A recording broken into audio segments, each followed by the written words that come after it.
Hopefully everybody out there can hear me. Shows I got good sound going on. How's everyone doing tonight? So, tonight we are venturing back into the Dark Eye. Awesome. Well, thank you so much, chat. So, the Dark Eye, for those of you who are here, we're going to start up here very soon. We're continuing an adventure from last game. Last session that we did, we're in the city of Havena. And we are playing a rogue who, at the beginning, we're on kind of running from something. We're running from what looks like maybe town guards or something else, and our character that we were playing got hit over the head. And we went into a flashback scene where they are inside of a tavern, and we kind of got hook, line, and sinkered into going and breaking into a place for somebody to get some documents at a warehouse. And that is where this adventure is going to take off.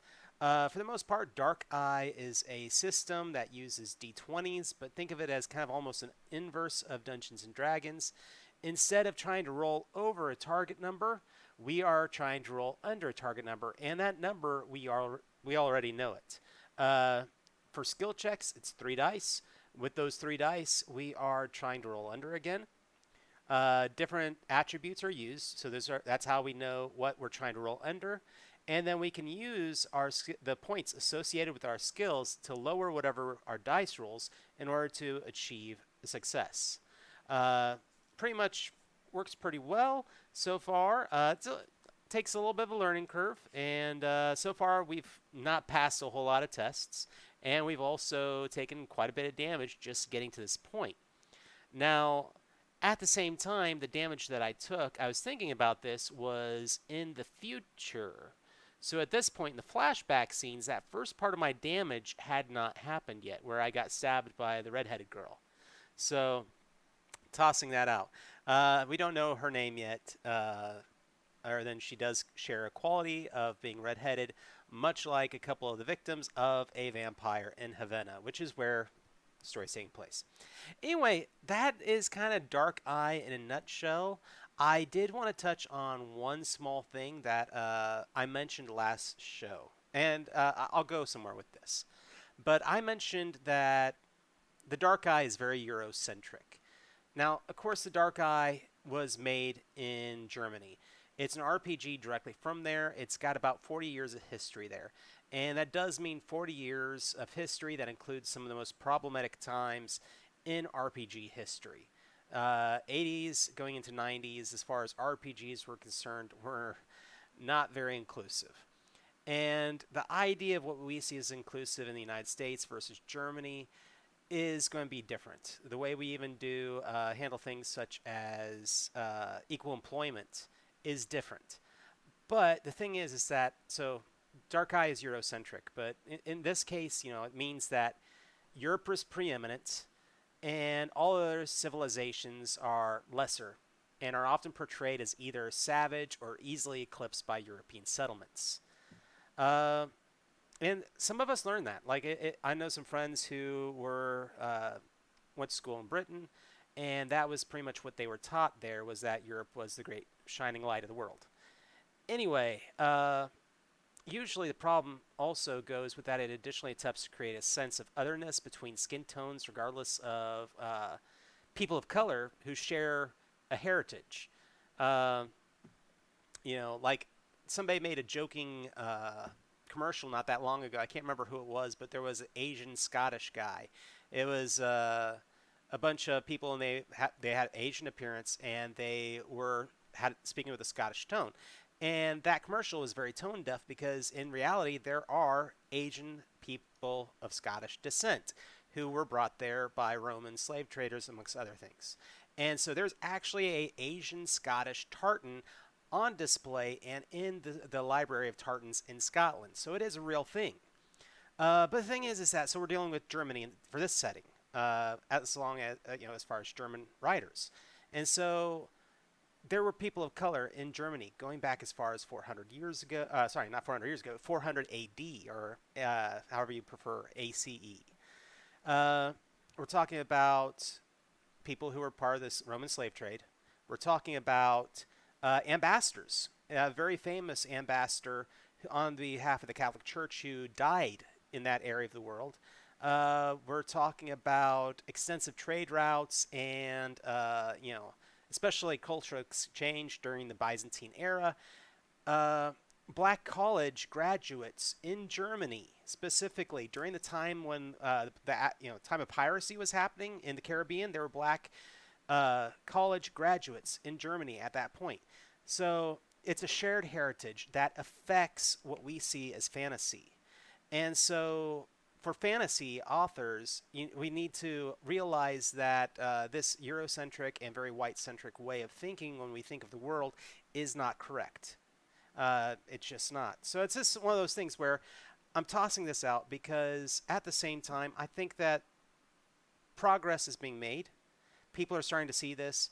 The way we see this in America, especially, is very different. It's turning out from the rest of the world. But hopefully, if you're going to release a game here in the United States, there are things that you're going to have to address, and we're gonna say, hey, what's up with this? So that said, though.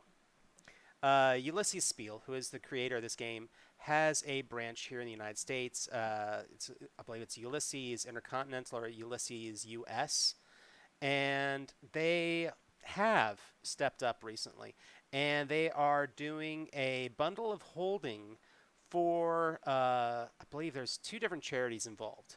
But if you go to Bundle of Holding and look for the Dark Eye, you're going to find that you can pretty much get all the books, or the vast majority of them, for the Dark Eye, including some adventures, all at an incredible price right now. It's like $30, and the money is going to be going to some great charities, one of which is a group that is handling legal fees and other things, and calling out corrupt law enforcement right now. That's one of the charities they're dealing with, and the other one is also helping out getting proper equipment to paramedics and things of that nature, as we are still in the midst of the coronavirus pandemic. So yeah, I do want to say thank you to the Dark Eye and to Ulysses Spiele for making those positive steps. These are things that are all in the right direction. I just really want to see the inclusion of people who do share the history. I think that'd be great. So, we do have it now in the chat list, link to that specific location. And, I want to say this, and this is a thing that I want people to understand. You can be critical of the things that you like. And I like the Dark Eye. I have backed it since the first Kickstarter. Like I said before, I met the guys at a convention and got sent home with CDs and cup holders and stickers and all sorts of things. And I really enjoy what they do. And it's okay to be critical of the things that you like. We're hoping that those things get better, just as much as we're trying to get better ourselves. Anyway, that said, let's go ahead and play a game tonight. How's that sound? So, returning to the Vampire of Havena. When last time we left our hero, I was in that warehouse on that mission for gentleman. I cannot remember his name right now. I remember that I probably pronounced it very poorly. But he had sent us to break into the warehouse to get his papers to prove that his goods were his. Honestly, I doubt that that the character would actually care where if these goods were his in the first place, because he's also offering you a large sum of money. I think it was a certain amount of gold ducats. But so we are now in that warehouse. We're on the second floor. There is a mechanic going on that's really Rojabal. Thank you, chat. Yeah, there is a mechanic going on that I've never seen before, where we're worried about how much sound we're making in the warehouse. We started with 7 points, and as we went through this warehouse, we were losing. I'm pretty sure that was his name. But we're losing points, and when we reach 0 points, when we can no longer make any more sound, we have to flip to a specific entry. And that's where we are right now. Now, on the second floor, I'm going to go ahead and read the text, but we have searched a couple rooms already. We know that the trap door at the end of the hallway looks like it's a doorway opening out over the water. And so it could be an easy escape hatch for us to, if if we're about to get caught, go out that door and jump into the water. I don't know how smart that would be. I don't know how dangerous the waters are in this world, but that's one possibility. The second possibility is, or the second room we checked up here, was a room full of chickens, and the amount of noise that the chickens were making took us down a lot of points for sound, and so yeah, I've got 2 points left before we go to the automatic entry. And it looks like up until that last room with the chickens, we had, pretty much every room we'd been in had only taken away 1 point. Those chickens took away 3. So trying to be a little bit more stealthy at this point. I'm trying to think, what else was there in all this? Trying to remember. I think that's about it as far as where we're at in the story right this moment. So I'll go ahead and start us off reading the entry. So the entry that we're at, and let me go ahead. I need to get my sounds going again. We're in a warehouse at night in the city of Havena. So hopefully that's not too overpowering. It sounds about right for everybody. Let me know in the chat if the sound effects are a little bit too much. It's hard for me to judge what's actually going out on output because I'm hearing myself through our sound mixer directly. So, all right. Could be a smidge lower. Okay, I'm gonna do that here. Let's try that one. How's that? So I'm gonna go with that for now. You are in an L-shaped corridor, illuminated by 4 candles that are almost completely burned down. As you round the corner, you see 4 doors in the otherwise empty hallway. The doors lead to the northwest, the northeast, the southwest, and the southeast. You also notice a large, heavy wooden hatch at the northern wall, which is 89. Of course, you can return to the ground floor via the creaking staircase, 194. Now, I'm not looking to go anywhere near the staircase. That's where we came up. We've got rooms to explore. That large, heavy wooden hatch on the northern wall is what I'm thinking is our escape route. So, southeast is what I've got Steven in chat saying. Let's go southeast. Is that... We have not gone southeast yet? I don't think we have. So, all right.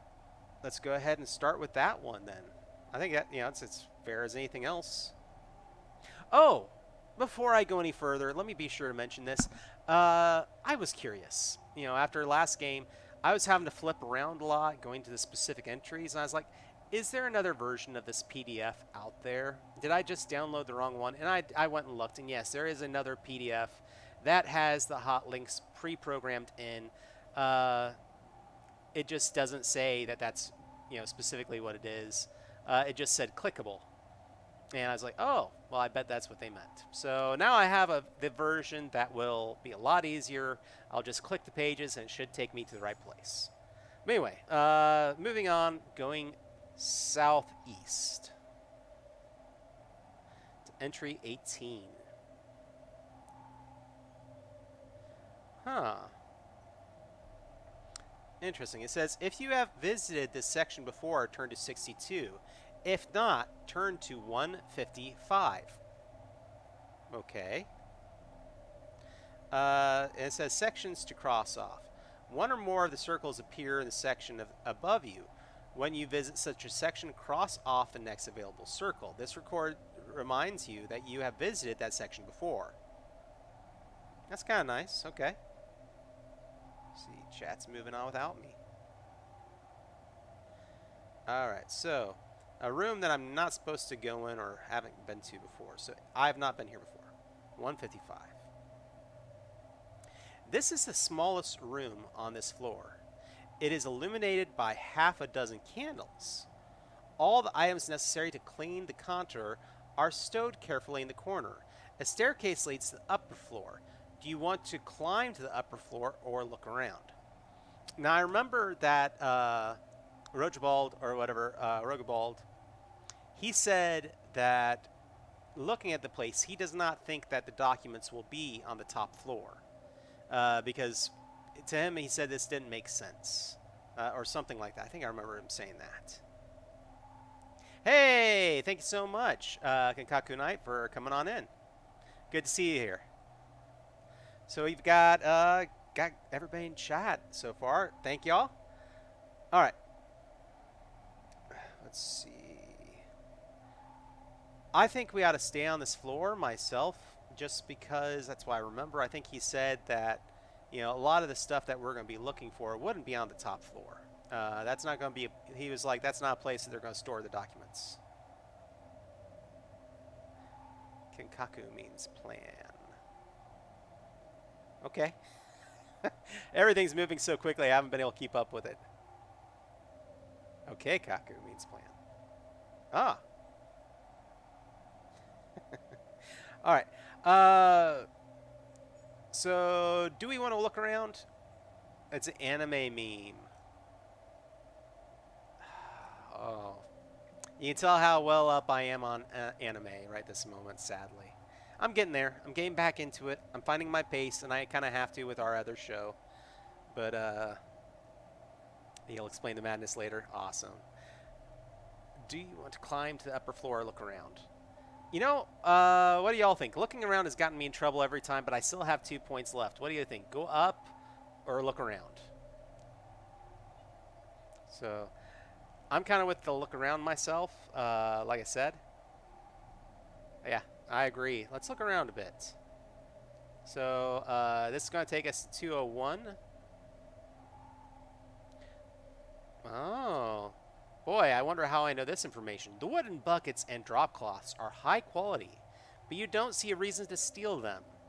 You are more interested in a very creepy painting that leans face down along the wall in the shadow of the stairs. You turn it around and take a look at it. A majestic manticore, a legendary chimerical beast, sits in the foreground. A glorious mane surrounds its hideous human visage, which sits atop a lion's body. Its tail, tipped with the stinger of a scorpion, rises menacingly. Behind the manticore, numerous eyes glow in the dark windows of a 2-story house. Giant bilious green serpents wind through the door.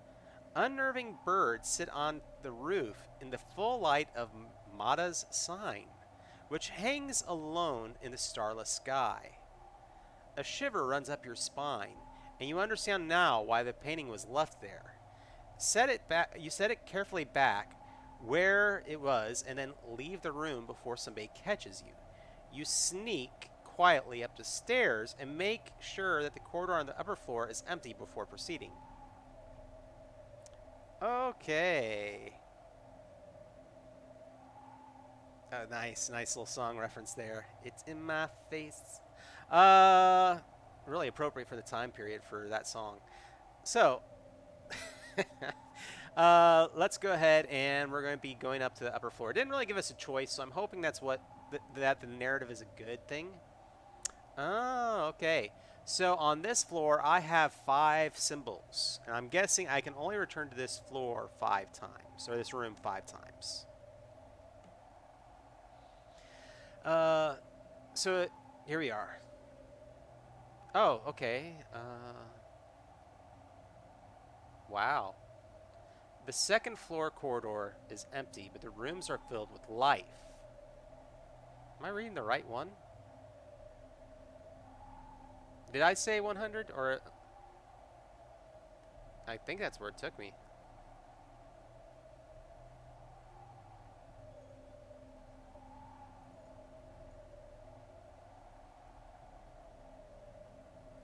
Huh.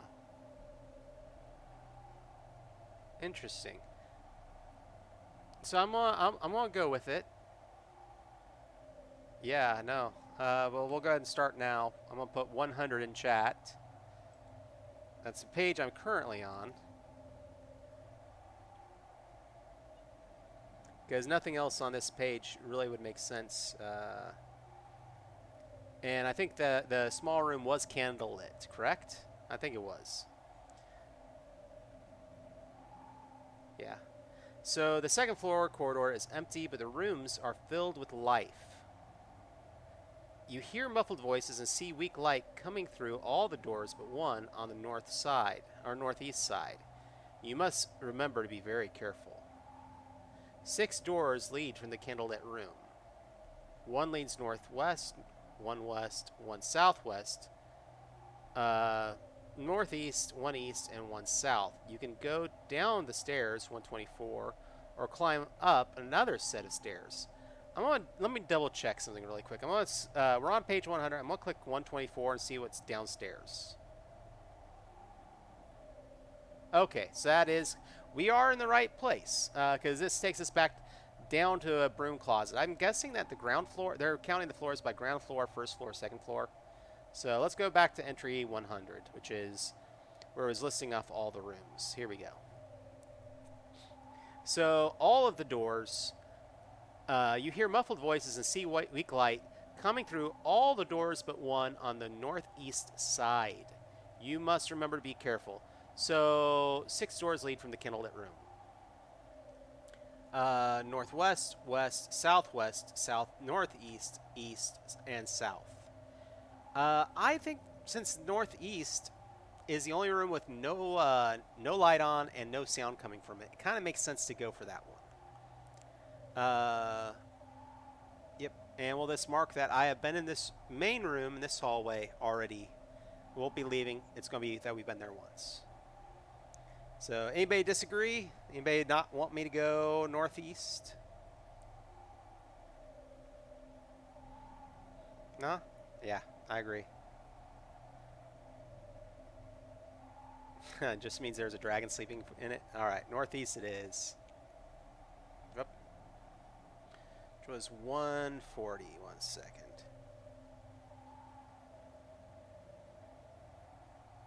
What's going on? You'll get 8. All right.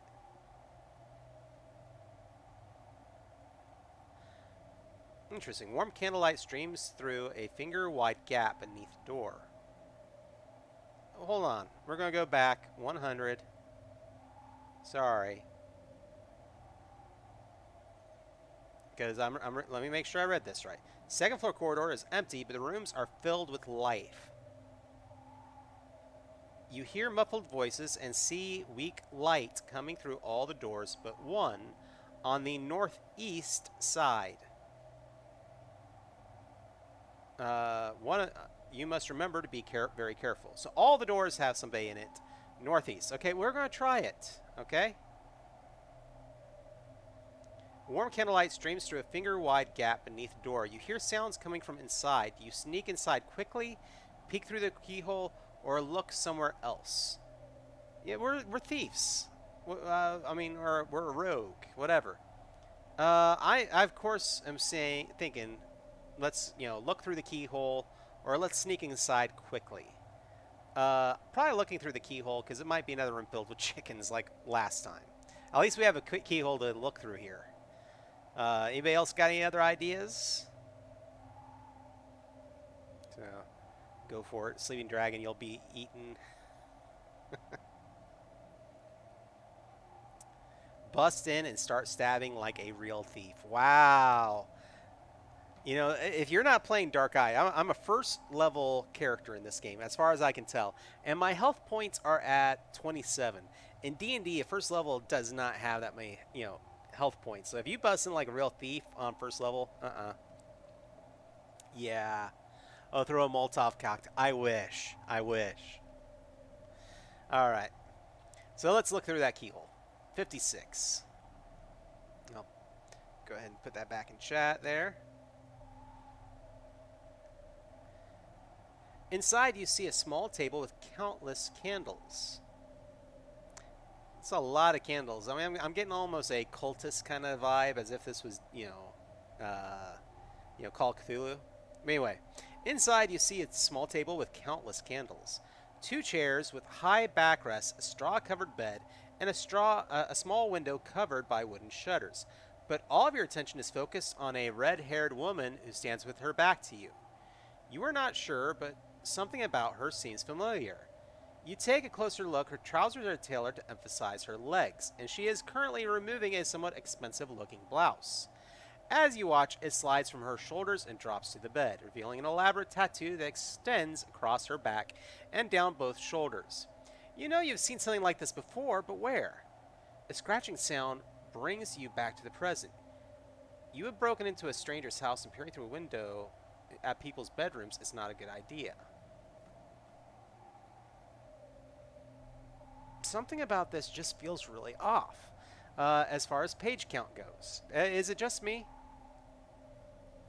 I mean, do we just keep going with it at this point since we already have gotten this far? But I felt like we were in a warehouse and now we're in a house. You know? Now I know that we were on entry 127, so I'm gonna circle back to entry 127. It's where we started this evening. And I'm just gonna maybe, oh no, 127 is where it wanted me to go. We were on 168. And we went for the southeast door, which was number 18. And if you visited this section before, turn to 62, if not 155. Okay. This is the printout, right? Yeah. I'm going to keep that out there. All right. I'm going to follow along. All right. Things make a lot more sense now. Oh, it's working. This is the smallest room on this floor. It is illuminated by a half dozen candles. All items necessary to clean the contour are stowed carefully in the corner. A staircase leads to an upper floor. Do you want to climb it to the upper floor or look around? We clicked look around, and that was 201. All right. And there's all the high-quality buckets. Yeah, and upper floor is empty, but make sure the corridor on the upper floor is empty before proceeding. Did I miss something? You sneak.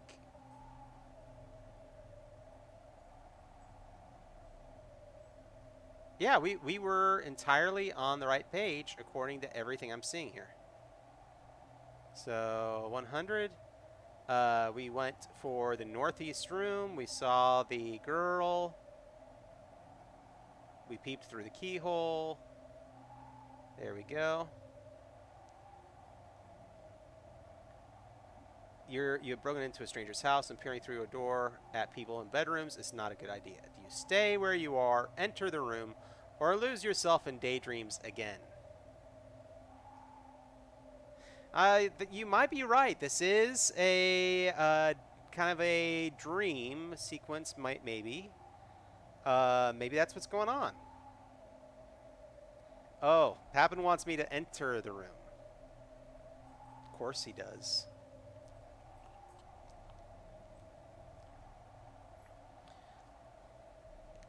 So, any other thoughts on that, entering the room?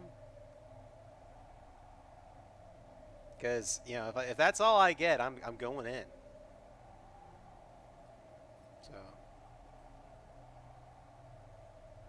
you know, losing myself in daydreams again, that's, yeah. Knock first. It says, stay where you are, enter the room, or lose yourself. Shave and a haircut knock? I wish. I mean, if this is the girl that... Yeah. Yeah. If this is the girl that kicks my butt, and, like, you know... Yeah, that sounds like you're pervin. Don't lose yourself. Yeah, no joke. I'm not a very pervy guy. Sorry, people.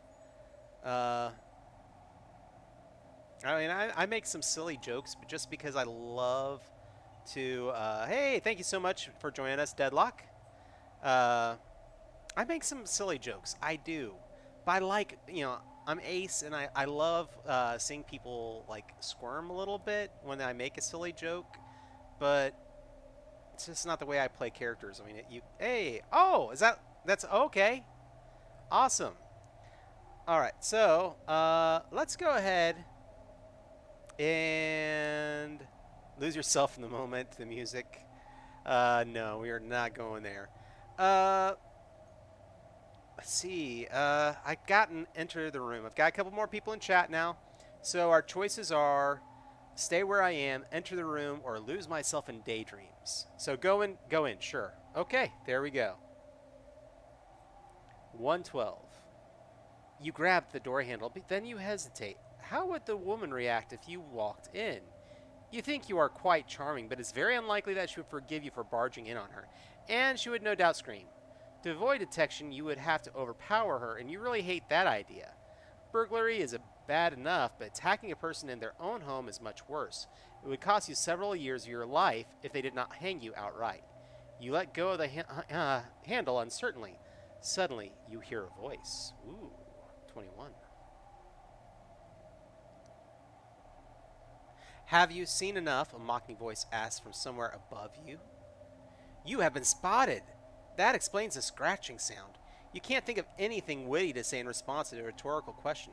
Suddenly you feel a sharp pain in the back of your head and you black out. Man, I'm getting knocked out a lot in this game. 49.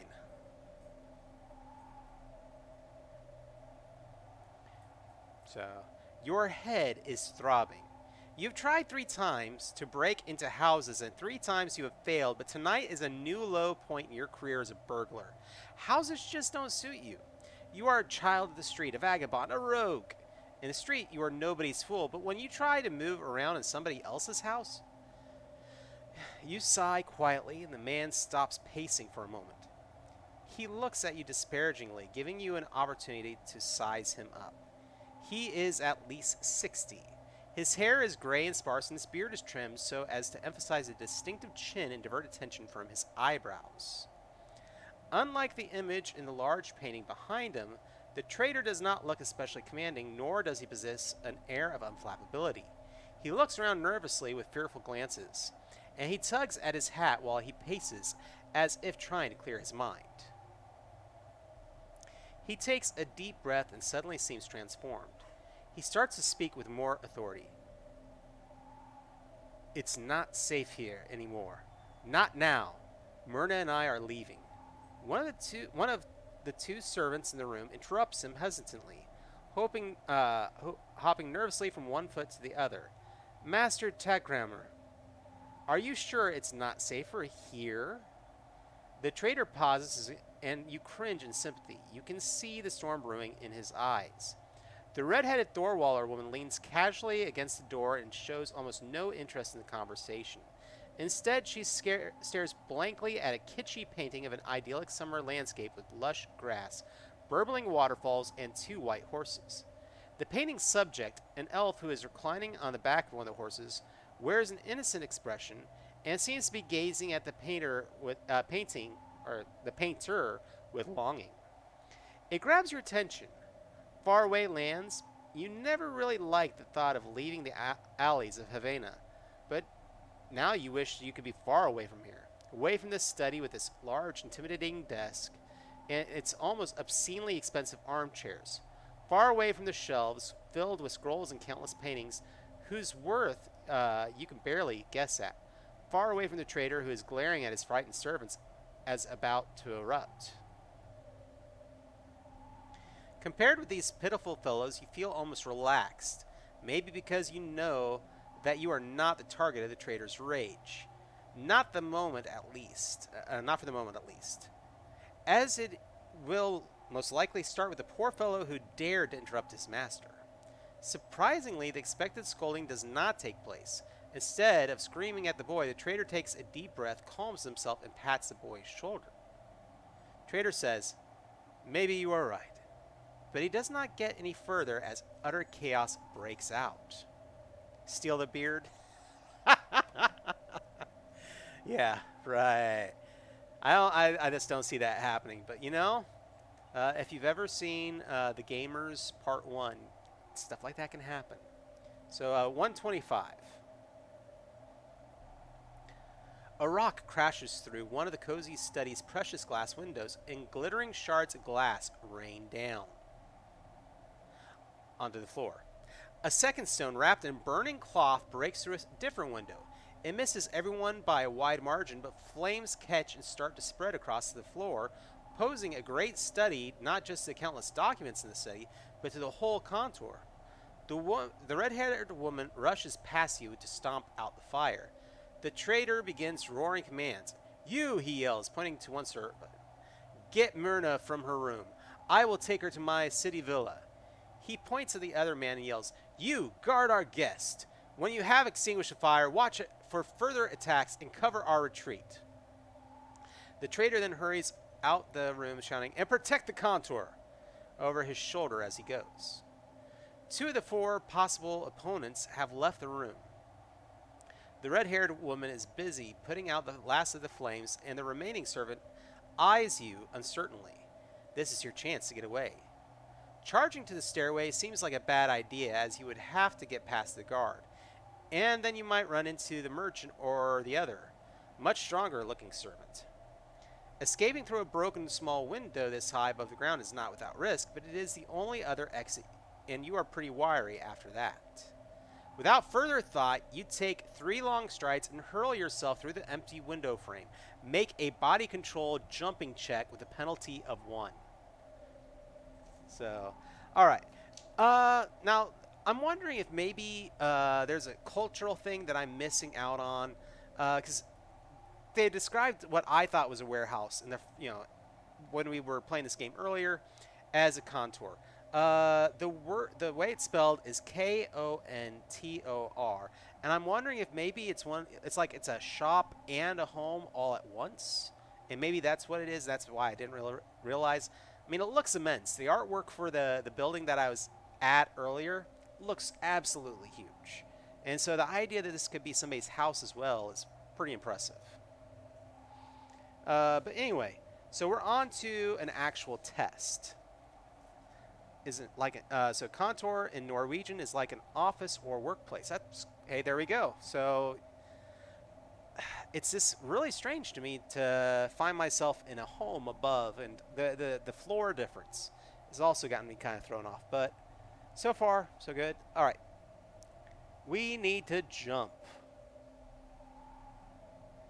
All right, so it's a body control jump, which means we're going to be doing an agility constitution check, and we have 7 points to work with, which thank goodness for that.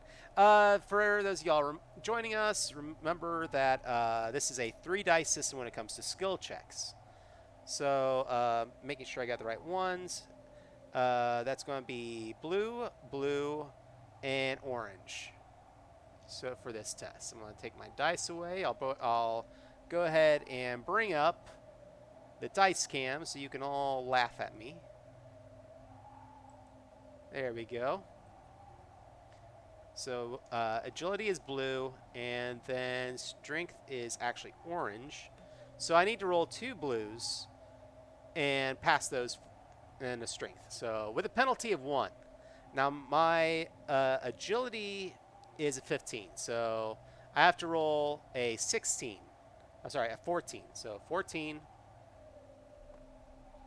And that right there, that's a single digit, so that's a 4 on my first one. Didn't have to spend any points. So far, so good. That is a 13, so 1 under. And now we need to make that strength check, which strength is done with the orange dice. And my base strength is a 10. But I have 7 points to work with. 15, so I will have to spend 5 of my points for body control to be able to make that jump, and I will be able to do it. And have 2 points left over. But in this game, so skill points are used to lower your threshold, and then once you do that, every time you do a skill check, it resets. You get all your points back. So far, so good. All right. So we succeeded. Good news. So turning to page 174. So far, so good. Hey. As you start to jump, you notice a pulley off to the left that might help break your fall. At the last moment, you push yourself to the side, sail through the air, and grab the metal hook at the end of the rope. You swing outward and then back again, smashing against the contour's outer wall. For a brief moment, you dangle 15 feet above the street. Then the pulley slips and you begin to fall faster and faster as the rope plays out. You land roughly, but the rope slowed your fall enough to prevent serious injury, and you pick yourself up. On to number 63. Down there, on the street, you hear someone cry from the window. Time to get away. You take a few hesitant steps at first to gauge the extent of your injuries. For a brief moment, you think that the dense fog will help cover your escape. But then you hear shouts and footfalls coming your way. You hurry through the streets, rushing to stay ahead of your pursuers. Suddenly, somebody attacks you from the side. A stumbling red-haired woman punches you hard, but this slips and falls into a pile of fish. Shocked, you flee through the wide street, narrow alleys, ducking through a small gap between two houses. You run, stumble, and then slip yourself. Turn to page 3. Yeah, I feel like we're back at the beginning, too. A little bit quicker of an explanation, but now, oh, here we go. We're back in the now. So, you wake with a start. Where are you? Fog, cold stone beneath you, pain in all your muscles, your lungs stinging and burning. You are sitting on the pavement next to a large puddle, a pile of crates, half a dozen baskets, and the massive figure you must have just run into. The man turns around, looks at you in surprise, and reaches out with his hand. It is Rogobald. So it's Rogobald. So Rogobald. The man who hired you. It's you, you ask. The trader blinks at you as surprised as you are. Yes, my friend, he laughs warmly. We must leave. I am being followed, you say urgently, but Rogobald glances around quizzically. Nobody is here, he says. We're probably as safe here as we would be in any other alley in this neighborhood. If pressed, I know how to use my épée, and you look like an able-bodied fighter yourself, my friend. The unexpected praise makes you smile, but then you remember your failed attempt at burglary. Thank you, Master Rogobald, but I must inform you that I haven't found your freight documents. The trader looks at you thoughtfully. Well, I'm sure that you did all you could. If you could not find the papers, I feel certain that they were not hidden in the contour. You pause for a moment and open your mouth to speak, and Rogobald interrupts you, saying, The tag crammers own another warehouse in the old seaport. The freight papers are probably there. Which reply do you choose? You are probably right. Let us go there at once to 165, or you flatter me, but I must disappoint you. I have been spotted, and I am not sure whether I have searched thoroughly enough to agree. Ooh.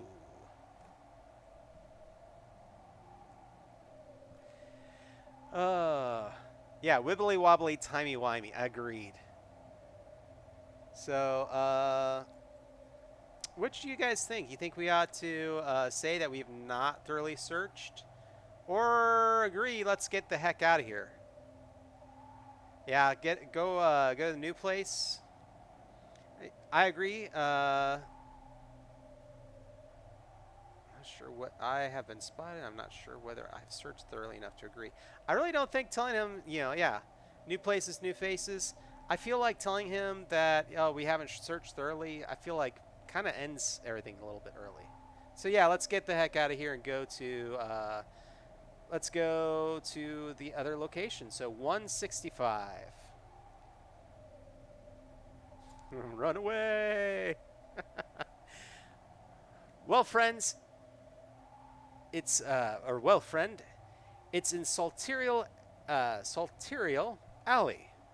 First building on the right at the quay wall. You can hardly miss it.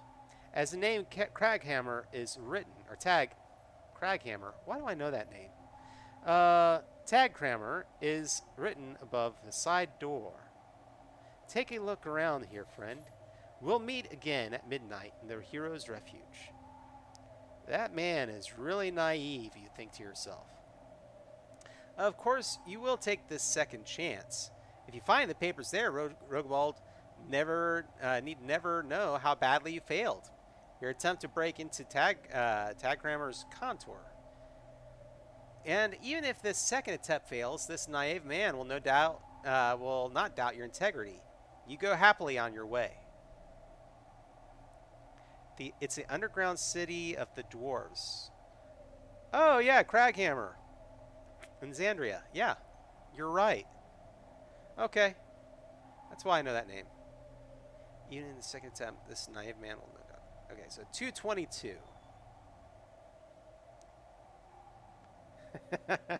Yeah, you know you're right, of course. Alright. You have no trouble finding Salterial Alley, even though you rarely visit the western side of the harbor district.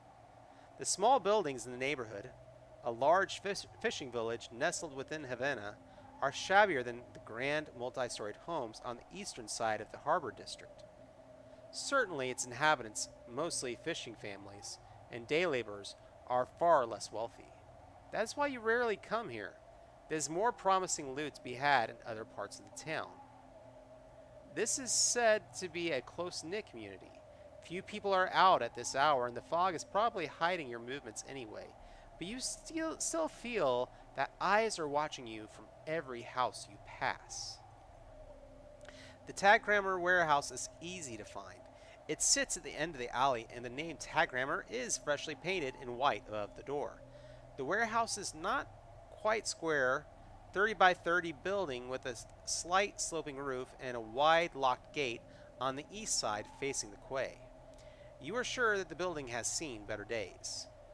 Weeds grow in thick clumps between the cobblestones in front of the gate. The stone building's plaster is crumbling in many places, and you are able to peer inside through a hole made by 3 missing bricks in the north wall, next to the narrow wooden door. You crouch beside the door and take a look. Inside you see nothing but countless crates and boxes. The door hangs ajar and creaks in the still breeze. Entering the building will be child's play. Do you walk in or do you hesitate? You know, I don't know. There are so many video games I've been playing recently. It's like, this is a setup. This is the vampire's den. This is you know, something's about to happen, and I don't think it's any safer outside than it is inside. But maybe it would be wise to you know, hesitate and just see if there's anything else to see. What are y'all's thoughts? Hesitate or go in?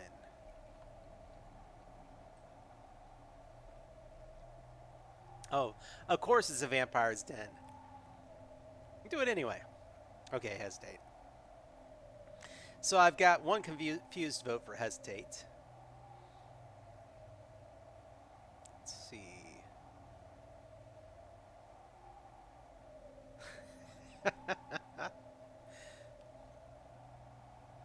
I say go in, but I'm also an agent of chaos.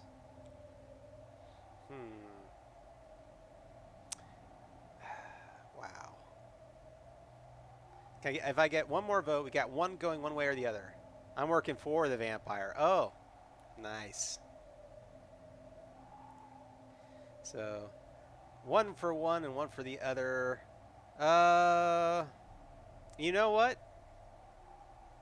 I'll just go ahead and I'll say we're going to go ahead and walk in. Why not? Everything else has gone grand. So, walking in. Page 90. The open door is almost insulting. A 7-year-old could break into the warehouse. Next to the entrance, you find a full oil lantern standing on a table along with flint and tinder, almost as if somebody placed it here for you. You make a spark and light the lamp quickly. Close the lantern and adjust the lens to illuminate a narrow area in front of you. This burglary is proving less than interesting. Your first 3 attempts at burglary failed horrible, you know, but despite that, or perhaps because of it, you feel cheated.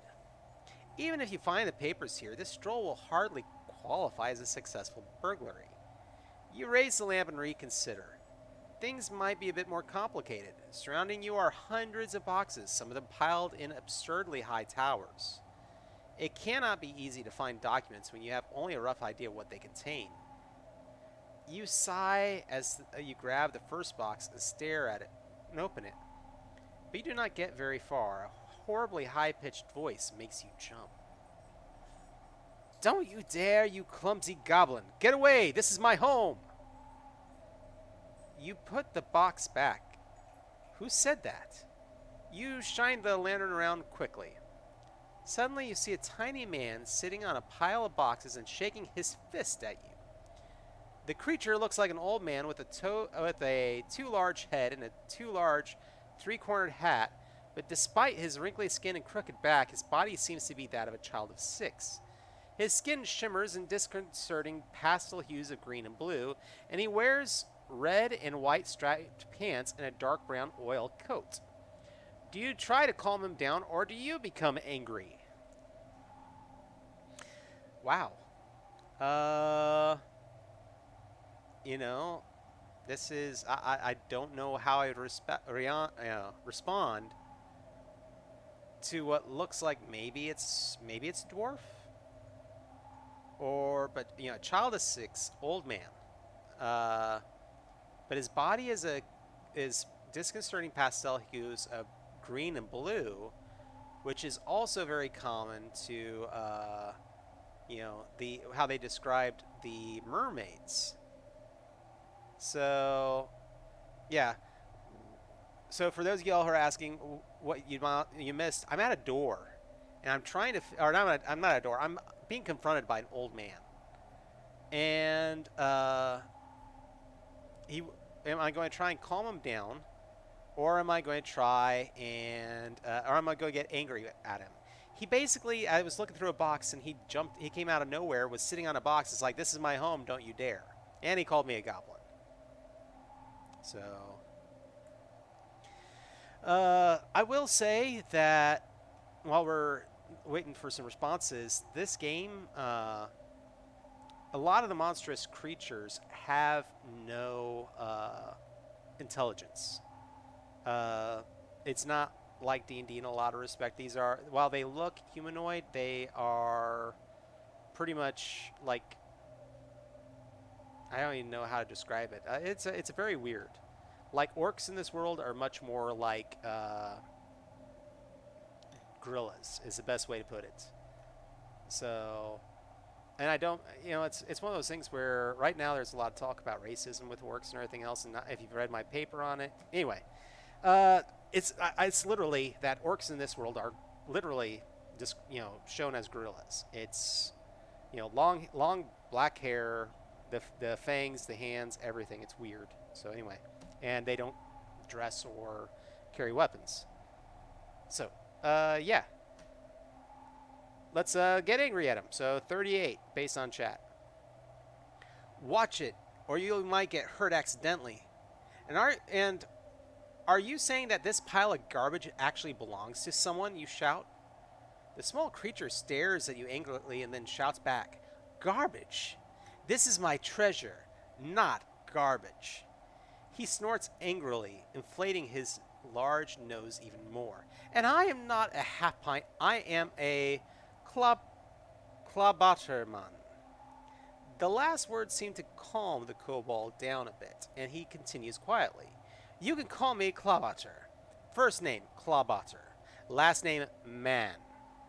He smiles as you give an understanding nod. You feel it might be best to appease him, especially since you think the small creature is a bit mad. Oh, then I beg your pardon, Mr. Man. The way you pause on the word Mr. and make it sound like too much of a question causes the little man to interrupt you. Klaubauter, I am no mister. The creature seems to spit out of the word. I am a Klabauter man. He snorts again and looks at you pleadingly. Just say Klabauter. Klabauter is fine. That's my name. Yes, that's my name. Just Klabauter. Has the little kobold calmed down? It seems so for the moment. Turning to page 107. Have you never seen a Klabauter man? Klabauter asks jovially, as if he had never been angry with you in the first place. The Klabauterman, this Klabauterman is just like the ones in those stories told by sailors, erratic like a flood and moody like the ocean. No, you admit, but I would never expect to meet a Klabauterman in a warehouse. I thought Klabautermen lived on ships. You regret your words at once as the little man begins to cry. Big tears run down his wrinkled greenish-blue cheeks. You know you have said something terrible. Ships! Ships! The Klabauter howls, in a voice that sounds as if you are pulling the nails from his toes. He blinks, then blinks the tears away, looks around suspiciously, and raises his chin. Ships are bad places, I can tell you, he says. You nod, but you do not understand. Ships are evil. They do terrible things, the Klabauter explains. You start to back away and knock down a pile of crates as you do. The Klabauter begins, suddenly he jumps toward you and grabs your cheeks in his small cold hands, pulling them like bread dough as he whispers in your ear. They roll. They roll, you ask, surprised. Klabauter throws himself on the ground and holds his stomach. Yes, they roll, he continues with an agonized voice. Roll from the larboard to the starboard and back again. And they tilt up and down and up and down. Every time I think about it, I feel sick. He starts making choking sounds as if throwing up.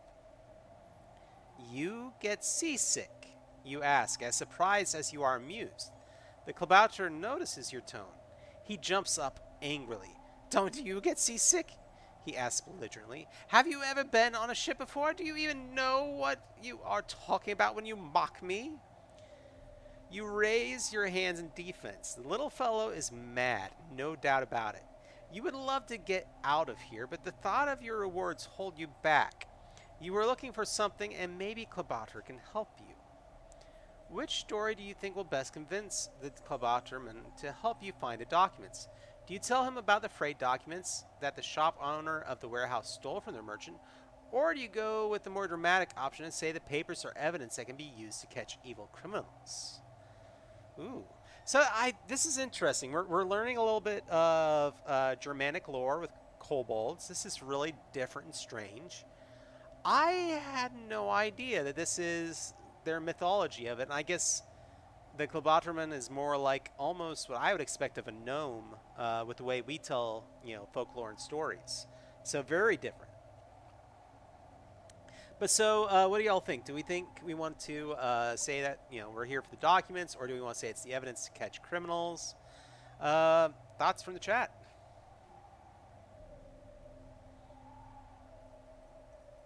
So,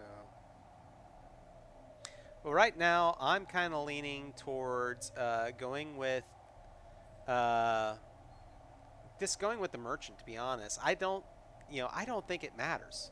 Evidence. Jessica, thank you for coming in tonight. Yeah. Yeah, yeeting it is out of the question. Yeah. The evidence. Okay. We'll play along with the crazy kobold. So, 189. Once the Klabauter calms down, you tell him a story about a ring of drug traffickers and human traders that pursues its dark machinations. Right here in the storehouse. When you tell a dramatic story, you like to do it. You conclude your tale with a dramatic search for hidden evidence. The Klabauter scratches his chin while he listens to you. When you finish, he grins at you and begins to laugh. Minutes later, when you can speak again without making squeaking noises, or when he can speak without making squeaking noises, he wipes the tears from his eyes and asks, "Who told you this nonsense, bonehead?" Even though the last words sting, you don't say anything. Instead, you look at him quizzically. Now that you think about it, the term bonehead might be appropriate after all. Evil conspirators are meeting here between these crates, the Klabauter says as he gestures grandiosely.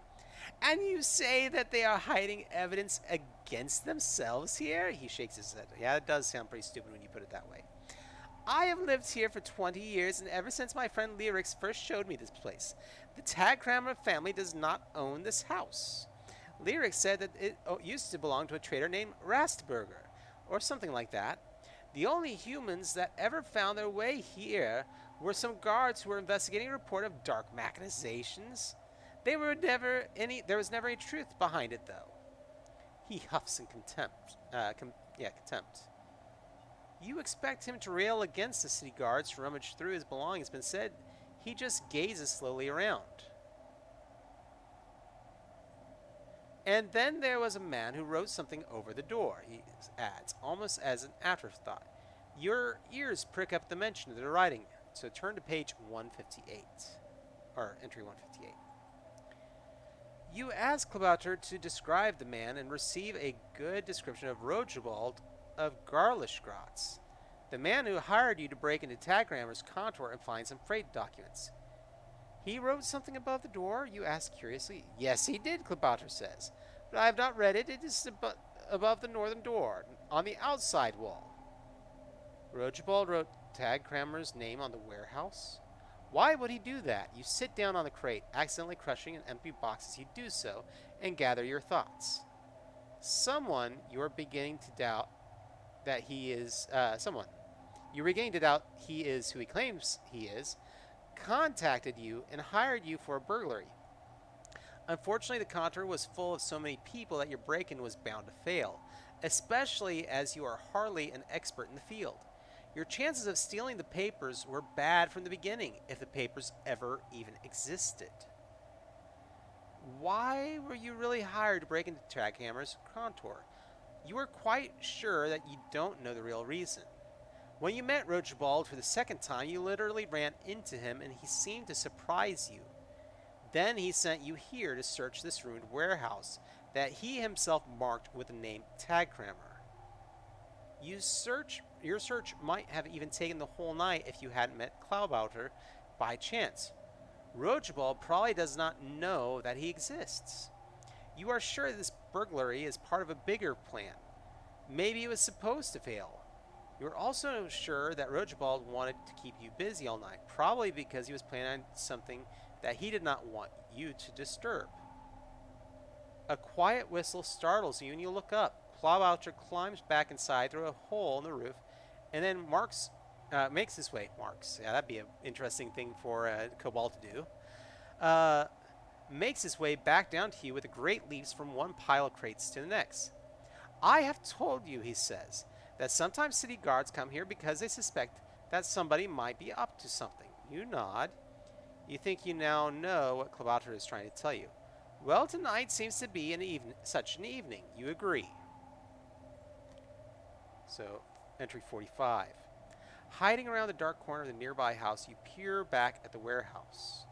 A dozen guards, armed with halberds, are searching the warehouse that Klabauter calls home. The little man is standing on your shoulders and casting venomous glances at the guards. He murmurs curses quietly in your ear, but you ignore him. Rojabald tried to trick you. You are sure of that, by luring you to a place that is considered a villain's hideout. If caught there, the city guards would have arrested you, and then old Taghammer would have you charged with breaking into his warehouse. Then you would have been dragged before the court, and you would never have seen Rojabald again. But you were no threat to Rojabald.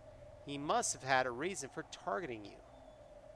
But as much as you would love to know why, the thought of teaching him a lesson and avenging this injustice is even more appealing.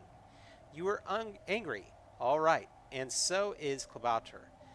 If not for Rojabald, the guards would never have searched the warehouse and destroyed the Klabauter's beloved home when they rifled through the crates. Klabauter curses the guards with something fierce. When he finally pauses to catch his breath, you take the opportunity to explain your thoughts to him. The Klabauter man's face lights up with the prospect of seeking revenge against Rojabald, or whatever his name may be. Then we have to find the villain, Klabauter sums up, implying that he wants to help you seek your vengeance. And I know just the person to help us. So, entry 123.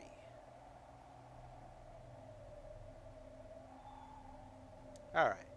Even though you've never set foot in a school of Hesend, you always knew that Aventuria was much larger. Aventuria is the world that this game takes place in. Was much larger than the harbor district of Havena, the place where you were born. Yes, your chosen trade is illegal, but it has its advantages too. You can stay in bed whenever you want to. This also means that you never know where your next cruiser is coming from. It is somewhat thrilling to steal from the rich and keep the spoils for yourself, but to be honest, you do not really need the thrills. You are surprised to have been cheated out of your promised reward. You're not usually resentful if there are winners, there are also losers, and facts would just advise you to be on the winning side. But your simple way of life has changed forever. Your anger is no doubt driven by lesser motives, but you are probably doing society a favor just like a true hero. You like to imagine what it must be like to be a hero, never thinking of yourself but only the importance of the task at hand. True, there will probably be some advantages, but it is exciting to imagine a life beyond stealing from the harbor rabble, running occasional errands for somebody who thinks that they're better than you. To be honest, you have no real idea what the heroes do, but you're sure that it is not simply wander around the streets and visit taverns. A hero goes abroad, you know. That much the many tales you hear from sailors. But you never imagined yourself setting off on an adventure. Before the fateful meeting in the hero's refuge, you believed your world would always stop at the borders of the harbor district. The harbor district seems to get smaller, smaller that very day. The crafters who live to the north have little sympathy for scallywags like you and would beat you as soon as look at you. You do not want to mess with the nobles who all live on the eastern side of the city. The city guard gives them special protection. The great river marks the southern border of your world. Thanks to a misstep while balancing on a quay wall one day, you learned that you were a pretty good swimmer. Nobody taught you how to swim, but the water water was never your element, and you were never very excited about your childhood friend's idea of signing up to work on a ship to see foreign lands. You also never wanted to make a trip into the swamp west of Havana to see the old city, which has been flooded for centuries. But now you are sitting on a raft made from three tree trunks tied together and drifting on a branch of great river deeper and deeper into the flooded undercity, the spooky old part of Havana. You feel like a lone fighter, a brave hero leaving home for distant countries. Well, you are not that alone. Klabauter is clutching your right calf and whining, cursing both his fate and his upset stomach. And then there is the mysterious raftsman, an old hunched man who pulls the raft forward despite his blindfolded eyes. Klabauter says the raftman is indeed blind, but able to talk to the animals and listen to the swamp, so he can find his way in the undercity without help.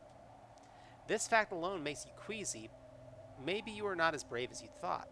But Klabauter is very sure of this raftsman's skill, at least when the raft isn't shaking alarmingly. Occasionally, as you drift slowly through the ruins of the undercity, the raft grinds along an old wall or a rotten roof hidden inches below the surface. Bats flutter through the dense fog, scant moonlight filters through the fog, bubbles gurgle up through the swampy water in many places.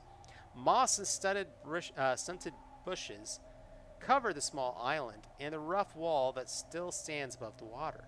Not a single flooded multi-story house is intact, but some retain enough of their structure to reveal their original function.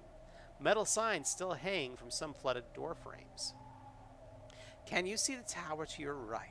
The raftsman asks, pointing. You follow his outstretched finger with your gaze and see something that might count as a tower. Avoid that place, he says. A powerful sorceress rules there. A short time later, the raftsman utters a prayer to Effort, the god of the sea. His next words are not so cheering.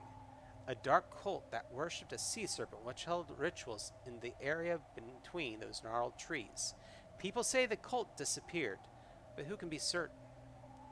You don't care who can be certain. You just know that coming here was a bad idea. Did you hear that? Klabauter asking with a shiver in his voice. Smugglers, the raftsman answered with a sneer. They take no interest in people like us. Most of the time, if we stay quiet. Klabauter claps his hands over his mouth. Turn to page or entry 200. The raft comes to rest on a sandbank with a muted scraping sound. Our journey ends here, the raftman says contentedly. Follow the shallow water to the ruin of the old temple of Effort. On the other side, you will find a path that leads through a dozen of buildings to Thelta's house. Garthelta's. Okay. There you will find the man whom you seek. Are you sure? How can you know that? You ask nervously. The swamp told me. The man you are looking for never tries to hide the signs of his passing. Yeah. The raftsman leans in and whispers conspiratorially. They were floating in the water. You hesitate. Suddenly your determination and your anger for Rogobald is gone. Do you still want to put your plan into action? Go already, Clabater pleads. The quicker you go, the quicker we can leave this rocking torture rack. The raftsman smiles pleasantly as he watches several new shades of green pass over Clabater's face. Then he says to you, Don't worry, boy. We will wait for you. Whether you return is another matter. I would be lying if I told you that the Undercity is not a dangerous place, but I have a good feeling. So, the old man has a good feeling. Clabater would probably kill to get off this raft. Everything about this situation is ominous. Nevertheless, you begin to feel more confident. You have never been farther away from the harbor, but it is too late to start acting like a coward now. You step off the raft into the shallow water, which turns out to be knee-deep and wade along the sandbank to the ruin. Be careful, you hear the raftsman murmur behind you.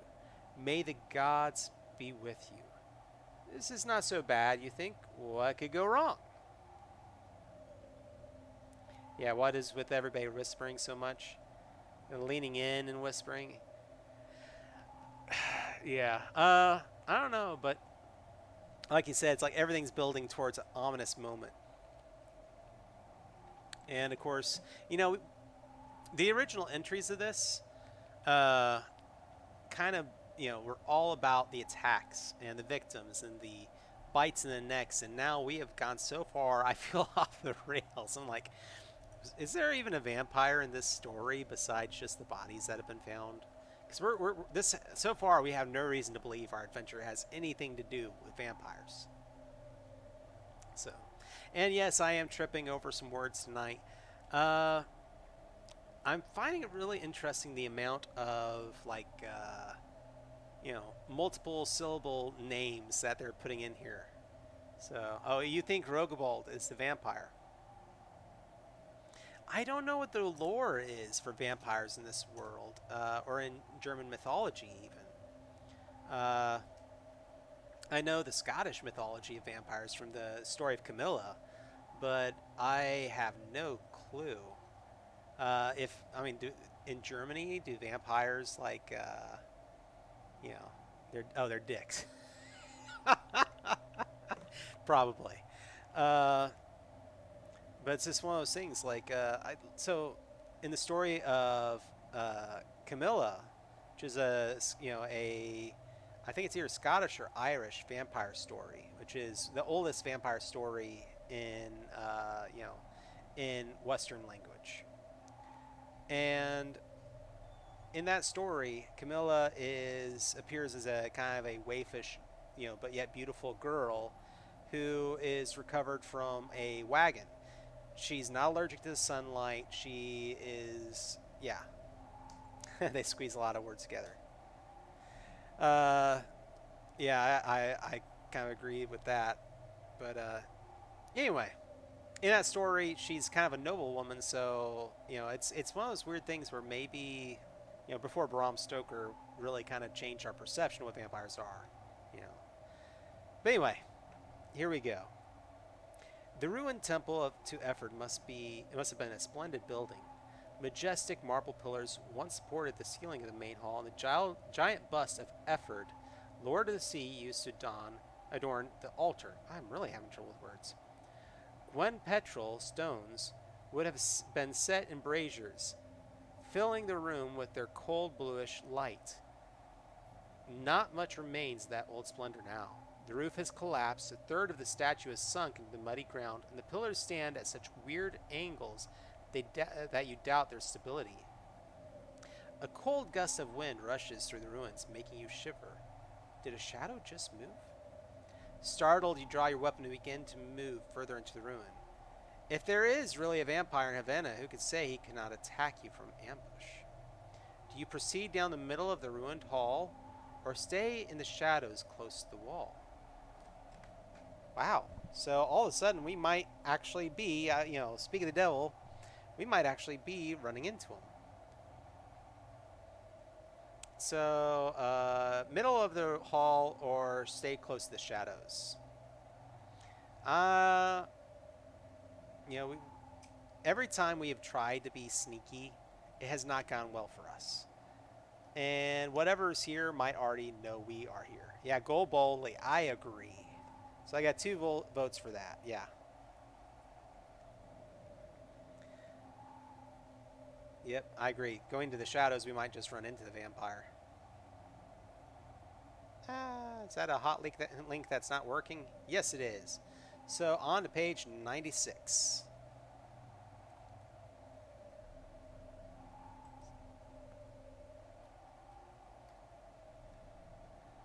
So 96, 96. Is that? Yeah. So we'll go ahead and flip back.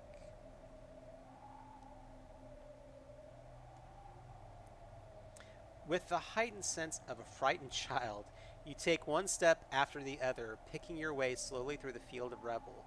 Out of the corner of your eye, you see what looks like tentacles growing from the ground and snaking towards you across the floor. But when you turn to face the danger, nothing is there. Something ahead glows ominously, and the mist opens up above you, letting the light of Mata's sign shine down upon you. You have to blink when you look up, but you think you see a shadowy figure far above you on the wall. It looks like a man wearing a torn, billowing cloak.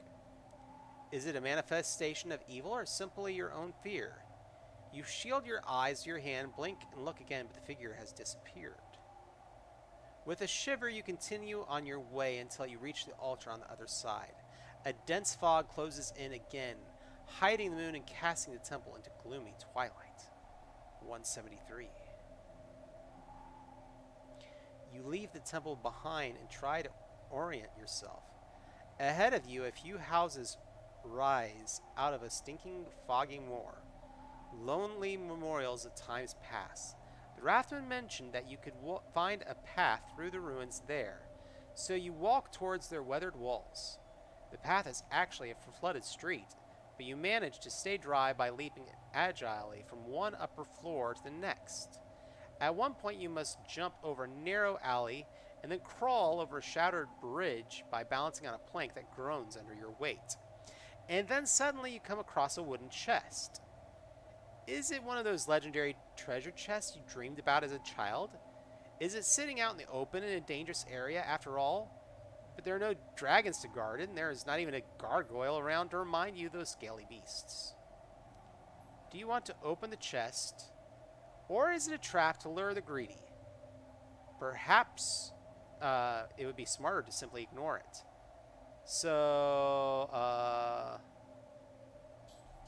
do we want to go for the chest, or do we want to open it? Somebody says it's a trap. Of course, get the mad loot. Thank you, Steven.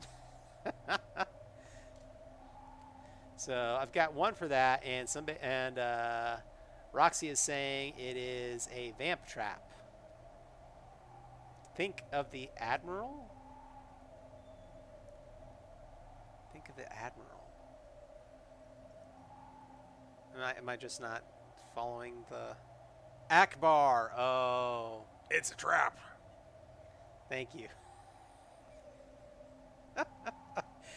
He'd be right at home in a sunken village, right?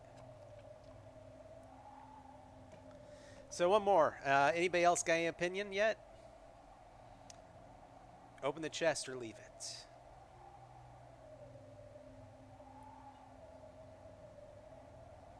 Because right now, I will open it because, so far as people outside of residency, thievery. Okay, there we go. Open. There we go. 215. You rub your hands nervously. A chest. A promising chest. A chest the size of a wardrobe. You open it excitingly, only to find that it's full of clothes, most of which disintegrate when you touch them. The dust makes you cough. You begin to turn away in disappointment, but then you can see something sparkle. Gold ducats. One ducat, but you pocket it anyway. A ducat is a small treasure, so you've actually found a treasure chest.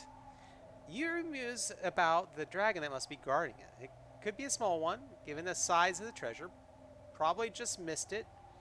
On your way in, you joke to yourself, but you remember the small dragons have magical power too.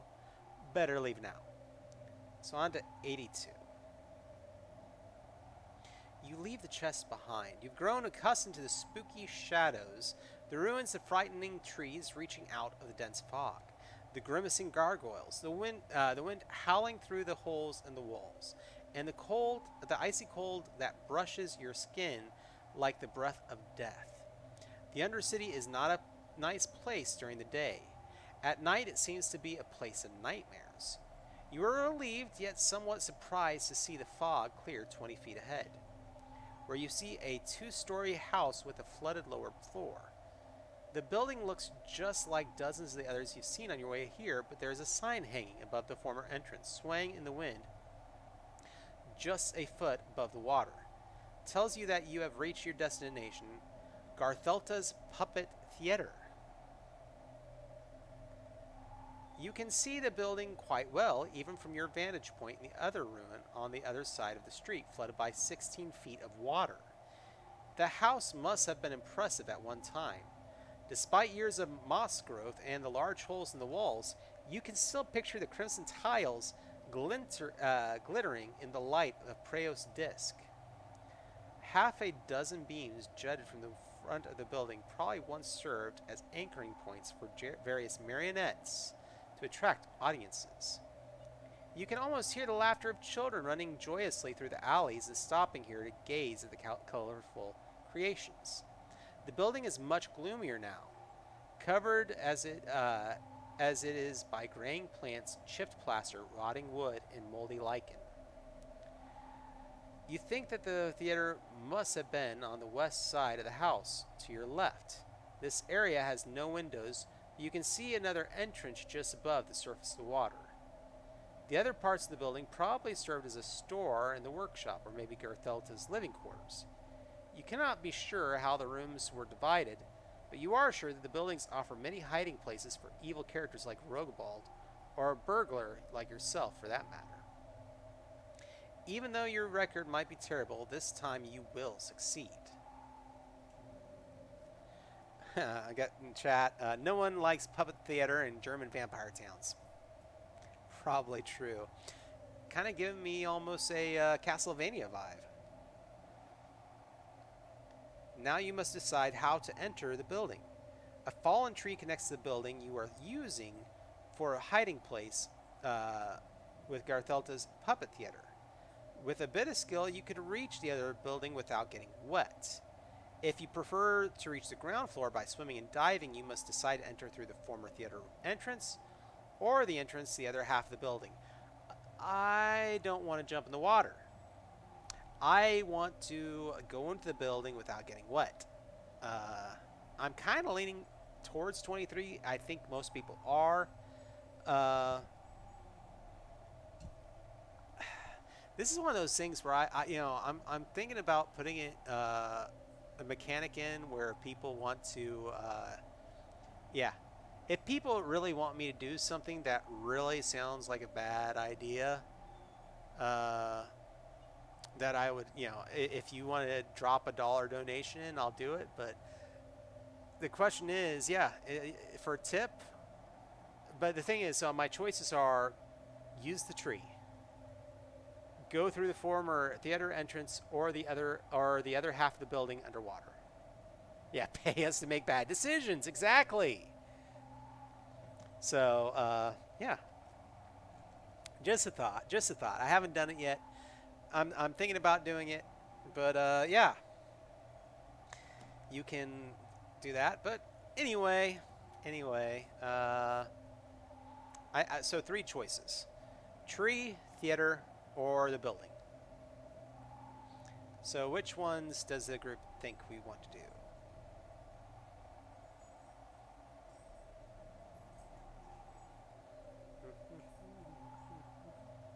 Because I can, Steve, I can jump in the water, but there are two entrances underwater, and that's both the theater and the building entrance are underwater. So, tree, I agree. Thank you. So here we go. We're just gonna go ahead and go for the tree. So the tree trunk is overgrown with dark green moss and is quite slippery. It feels like a layer of slime, which makes sense given the high humidity. You put one foot in front of the other carefully, but crossing the tree takes all your skill. Body control. We all know how this works. I'm getting this. This one's, I think I'm going to get down for being a rogue, because it's blue, blue, red. So, and agility, agility, and strength. Oh, wait a second. Balance in this case, it's saying I have to use constitution. Ooh. So white.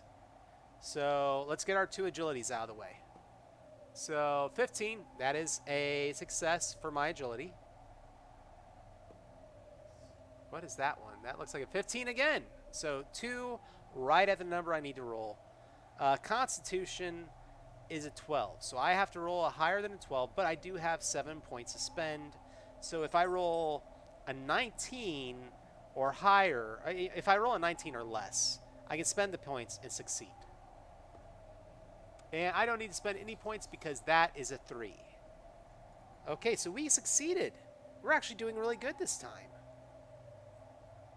You're like, don't be so shocked. All right. You almost fall, but you manage to hold on and traverse the trunk. You sneak around the house until you find an open window. Inside, you see a dark, empty corridor with several doors. You do not want to be caught outside, so you do not hesitate to climb into the house. Okay. 115. You are standing in a dark corridor that is illuminated by a hazy moonlight. At the east end of the corridor, narrow stairs lead to the ground floor, which is drowned completely beneath the water of the river Delta. After all you have suffered to get this far, you are no mood for a swim. You decide to leave the empty corridor through one of the 2 doors on this level. Do you want to take the western door or the partially open north door? Or do you try? Yeah. So west or north? Partially open tells me we're looking for somebody. We were told to go to this building to find someone that would help. And so I feel like an open door is kind of like saying, hey, there's probably somebody in here. Oh, but I've got a request for a west door. The north door is a ruse, someone says. But I've got 2 wests and 1 north. So, sorry, we're going to have to go with the western door. So, here we go. You were standing on the highest row of spectator seats in a small puppet theater. Or at least that's what it looked like it used to be. Now the room is mostly flooded.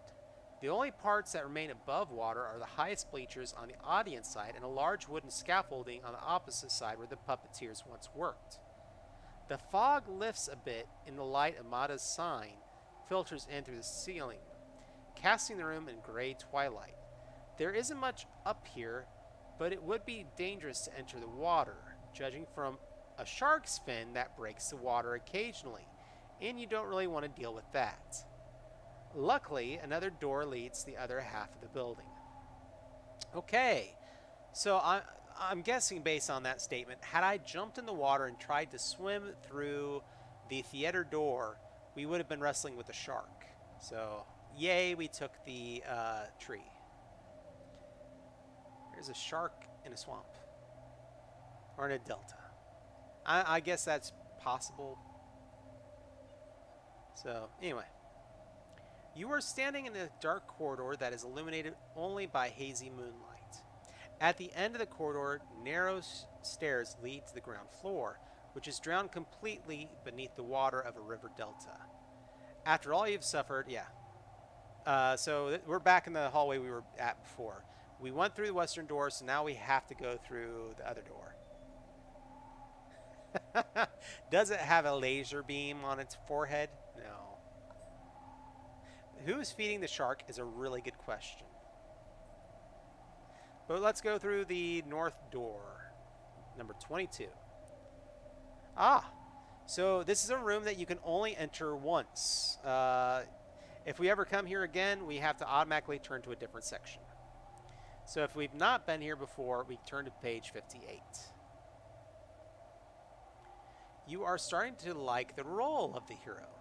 You imagine yourself as a brave champion, a courageous explorer who walks into danger without fear, investigating frightening places, and then you enter what must surely be a chamber of terrors. Make a courage check. Okay, a chamber of terrors. Courage is red, and with these kind of checks, so I am checking directly up against an attribute. Courage is an attribute in this game. It's a pass or fail situation. So here we go. So that is a 19. I think we can say I failed that one. So, where was it?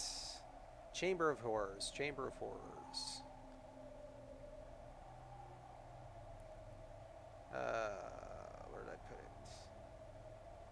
Oh, there it is. Succeed, turn to... So I did not succeed, returning to page 85. You shout out before you manage to clap your hands over your mouth. You stumble one step backwards and fall, landing on your behind. Only then do you realize that something is standing right in front of you. Ooh. You look at the thing that startled you. Hanging in front of you in a dark hood that hides a darker head with traces of glass that must have been its red staring eyes.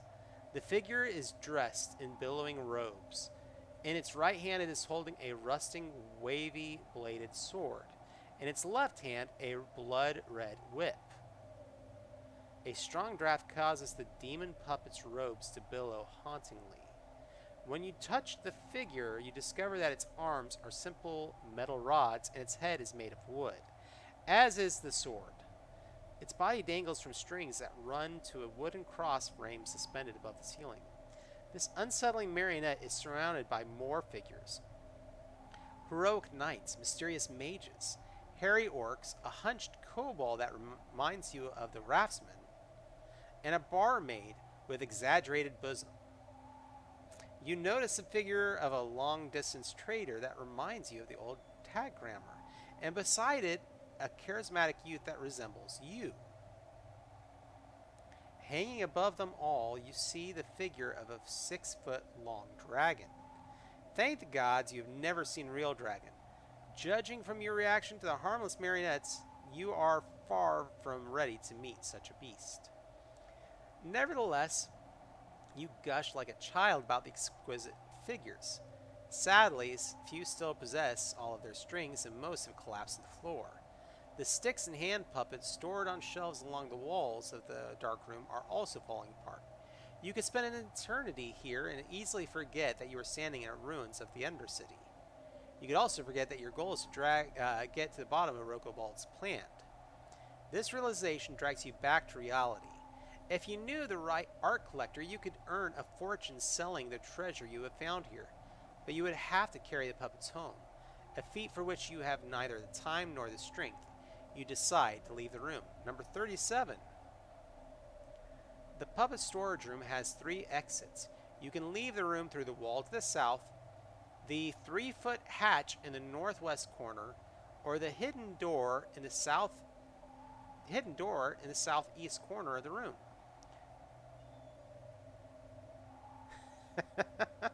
You love exaggerated bosoms. They were this big. Huge tracts of land. Anybody? Anybody? Okay. Yeah, I'm showing my way too old geekdom there. I like hidden doors. Yeah, I agree. I mean, why not? Now, part of the character backgrounds, which we had on the cards we talked about in the first episode, is that you can find hidden doors. So, yay. Oh, Amanda quoted this weekend, not that old. Well, Amanda's also got exquisite taste. So, there's that.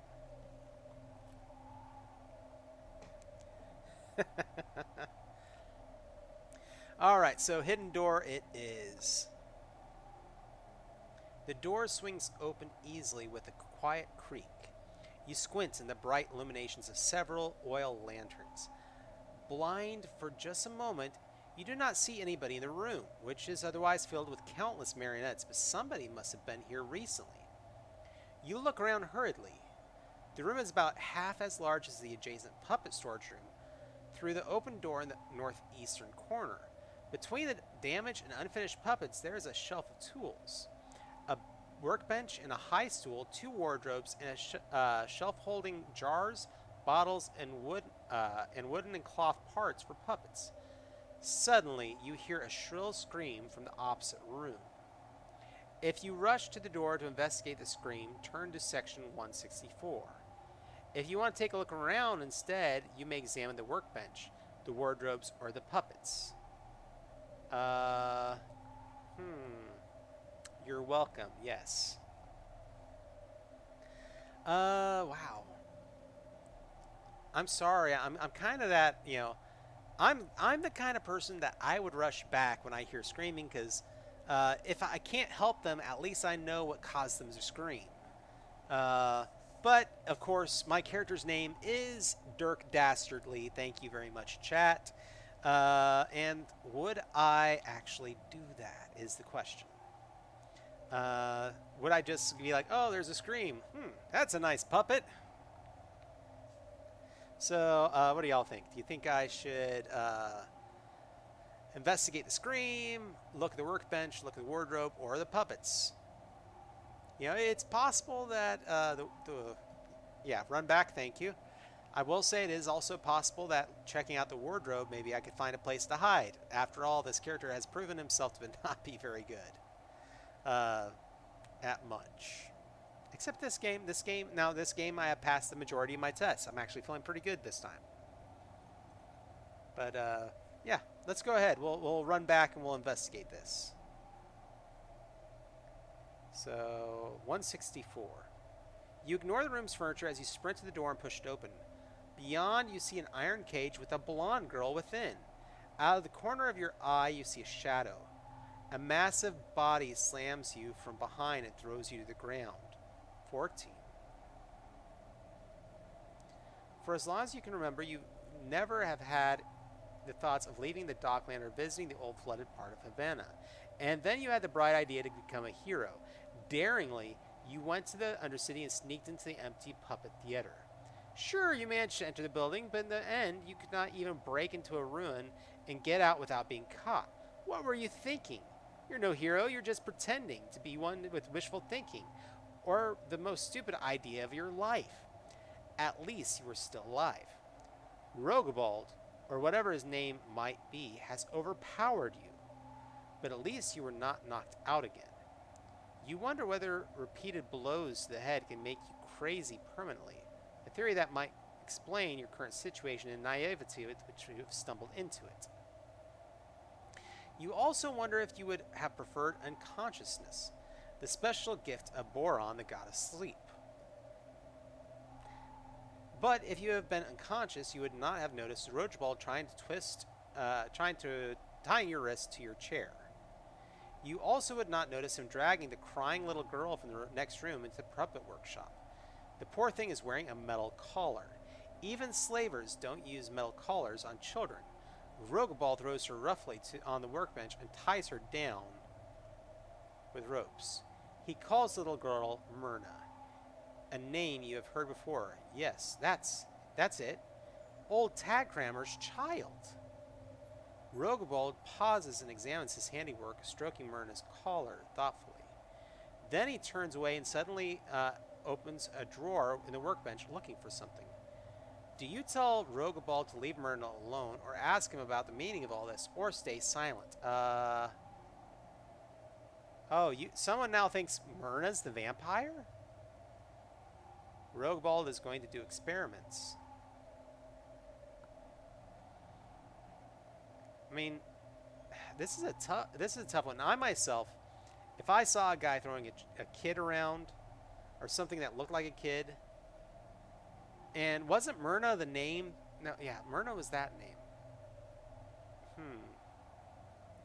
Yeah, Myrna was the name of the one that was with the guy. Oh, this is some tough stuff. Stay silent is so far the recommendation.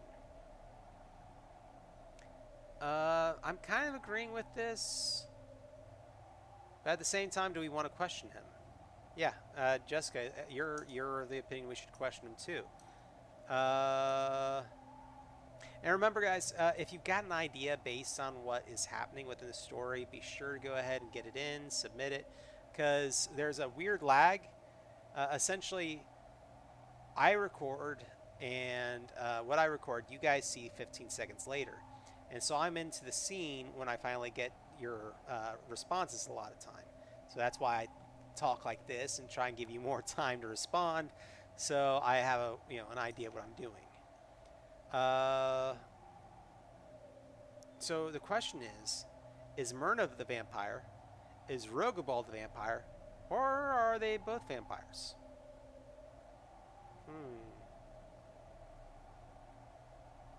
I'm going to ask a question. Yeah. 122. Rogobald does not respond to your questions. Instead, he takes a rusty saw from the drawer and stands up.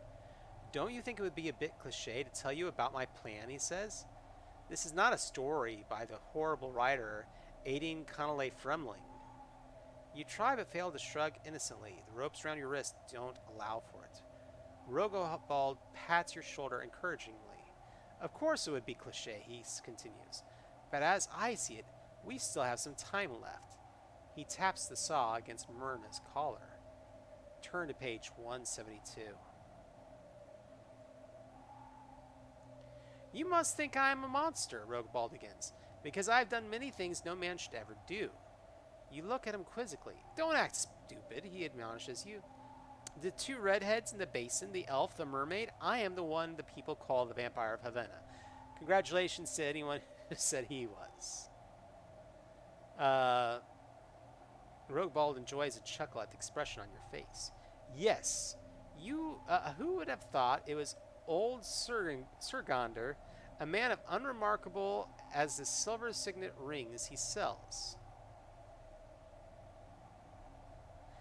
So your name was a lie, you conclude. In part, Rogobald is my name.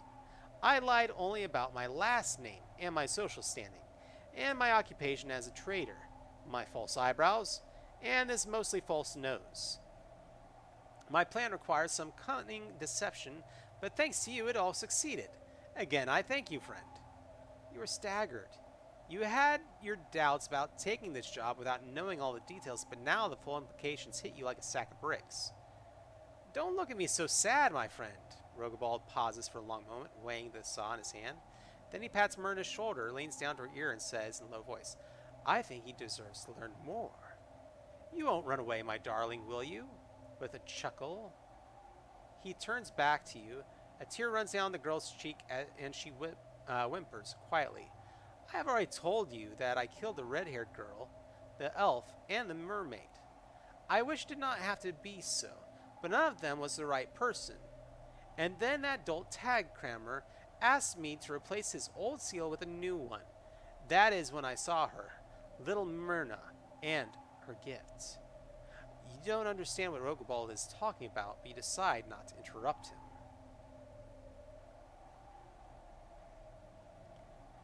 I had hoped to get Myrna alone, he continues, but old Tagcrammer keeps her hidden from the public. The little princess almost never leaves the house. Her own father keeps her locked up in a room, like a little bird in a golden cage. I never could have managed to kidnap Myrna from the Crammer's contour without your help. My help? You blurt out before you can stop yourself. It was not hard to find the most incompetent burglar around, one who was poor and desperate enough to be fooled easily. I am no rich trader, and the old tag crammer has never stolen any papers from me. It was all a ruse to convince you to break into the contour. I waited on the other side of the street for the inevitable outcome. Your amateurish attempt went as expected, friend. The burglary was supposed to fail. Yes, and it did. I knew that the break-in would unnerve old tag crammer. It did not take much to force him out of the contour with his beloved Myrna. It was I who fired the crossbow bolt through the stone with the burning rag through the windows, and faked an attack on the contour. Nervous Crackhammer had no choice but to flee the contour with his daughter, and once he did so, capturing her was a simple matter. Why didn't you simply disappear then? Why did you have me search the warehouse? You ask. Rogobald furrows his brow and takes a deep breath and gives you a paternal smile. Up to that point, my plan had gone well, but I never expected you to get out of the chaos, friend. You should have been captured and handed over to the city guard. But you fled and ran into me, quite literally. I had hoped that you would stay unconscious for a while. I barely managed to hide Myrna in a nearby crate before you woke up and started telling me about your various failures. The best course of action then was to have the city guard catch you red-handed in the alleged tag crammer warehouse when they arrived to investigate my tip about a smuggling ring. I do not know how you managed to escape and find your way here. Rogobald interrupts his thought with a hoarse laugh. But now at least you can see the brilliance of my plan. You decided, though, that you want to know more. Why did you kill those people? Why weren't the other victims good enough? Myrna has a gift. So, do I think the mermaid tasted like fish? You know, probably. It's one of those, it was an interesting thing. So, mermaids would have been common in this area. And, you know, in the old city, it said that the mermaids would come here, but they would not interact with the people. And, yeah, interesting lore. So far, someone wants me to ask about the gift. I think we ought to go with that. Let's find out what's going on here. 35. What is her gift? Isn't it obvious, my friend? Rogobald asks in an amused voice. You shake your head. Myrna carries magic, he continues, just like the other four. But with Myrna, the magic is still new and unused. Why do you think she wears the collar? Her own father placed it there. He prevents her from ever showing herself outside. People in Havena don't like magic, you see. The public ban on magic, the superstitious sailors, the blessed one of Preos, all of them hate magic. But I understand that magic leads to true power, and power that shall soon be mine. Rogobald's mad laughter makes you shiver. 104. Rogobald looks at you with contempt and holds a saw next to your face. I would like to keep talking with you, friend, he said. But Myrna is waiting for me. The ritual can begin as soon as I finish removing her collar. Ritual? You mutter hoarsely. Your dry throat prohibits any more sound. Oh, ritual might be a bit pompous, Rogobald admits erringly.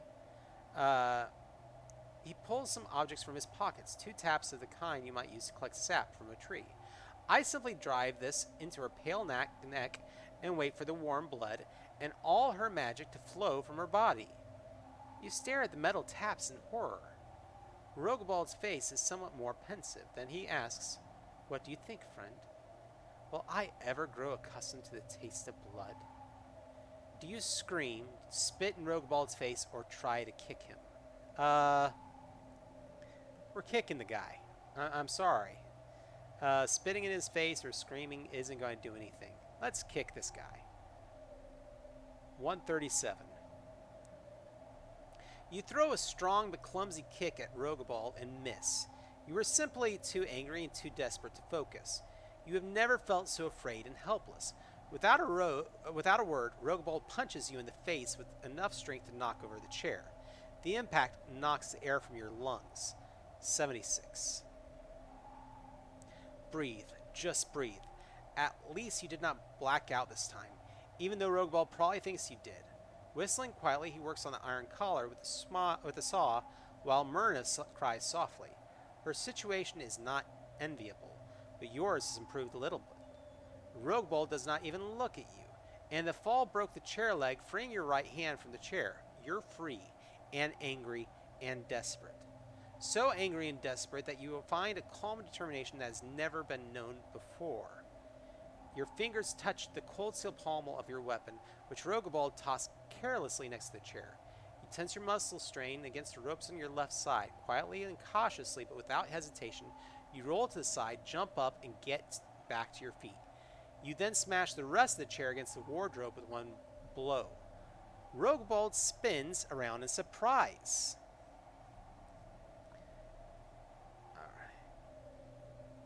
Do you wave your weapon to challenge him, attack him, or try to kick his knee to take him down? So, wave your weapon to challenge, attack, or kick his knee. I actually did okay trying to attack him last time. Or trying to attack somebody last time. I actually didn't do terrible. It turns out I'm not the worst with a dagger. So let me pull that sheet out. Yeah, there it is.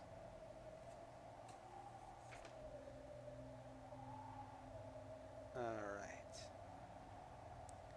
So, I'm all for attacking him. Yeah, I agree. Let's attack this guy. 119. You ram into Roguebald and push him towards the marionettes. Make a feat of strength. Ooh. So, con, strength, strength. Oh, great. Right, well. Feat of strength, though. Let's see my feat of strength skill. I have no points in feat of strength? Oh, it's terrible. Okay, but it's where we are. So, con is... where is the paper really quick? Constitution is white. So, con, strength, strength. So, that is 10. No, that's 20. Isn't it? Yeah, that's a 20. So I failed that test, and I have no way to lower it. So, unfortunately, I failed that one. So 180.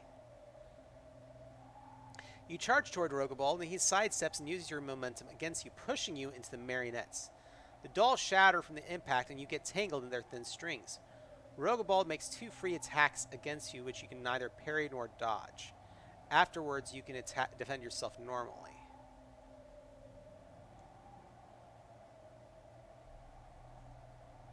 You fight against Roguebald. The fight against Roguebald is a fight to death, and you cannot escape without leaving Myrna behind.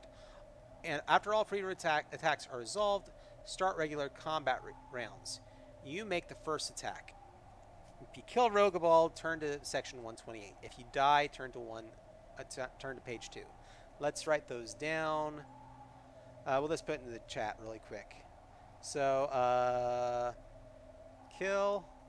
We go to 128.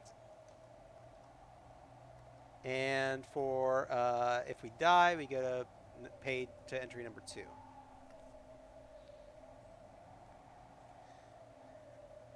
So if you don't remember how to conduct combat, read the section or section there. So, where is Roguebald's character sheet?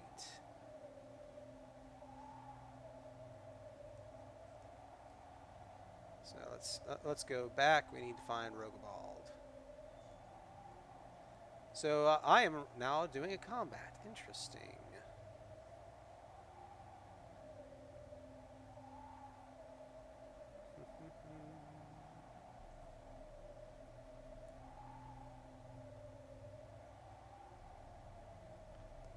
Let's see if I can find it going through here really quick. Well, I found a shark. There is Roguebald. Okay. Right. Oh, so he has a short sword that he'll be fighting me back with. But the good news is he's not technically a real vampire. So, weapons, here we go. I will attack him with my... Technically, I have a saber, and I'm going for it. So I can attack with either my agility or my strength with a 15. So I will attack with my agility, and I have to roll under a 15.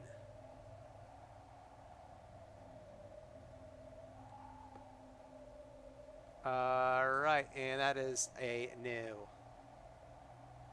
Alright, so then he would get his attack. Short sword actions 1, actions, yeah.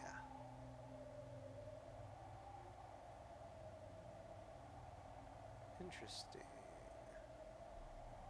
Sorry,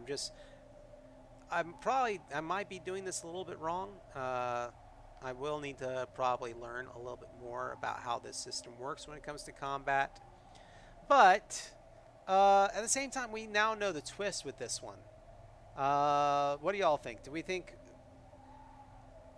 you know, I could sit here, and if I was by myself, I probably wouldn't mind going through the entire concept of combat, but we're talking about a whole lot of points when it comes to health.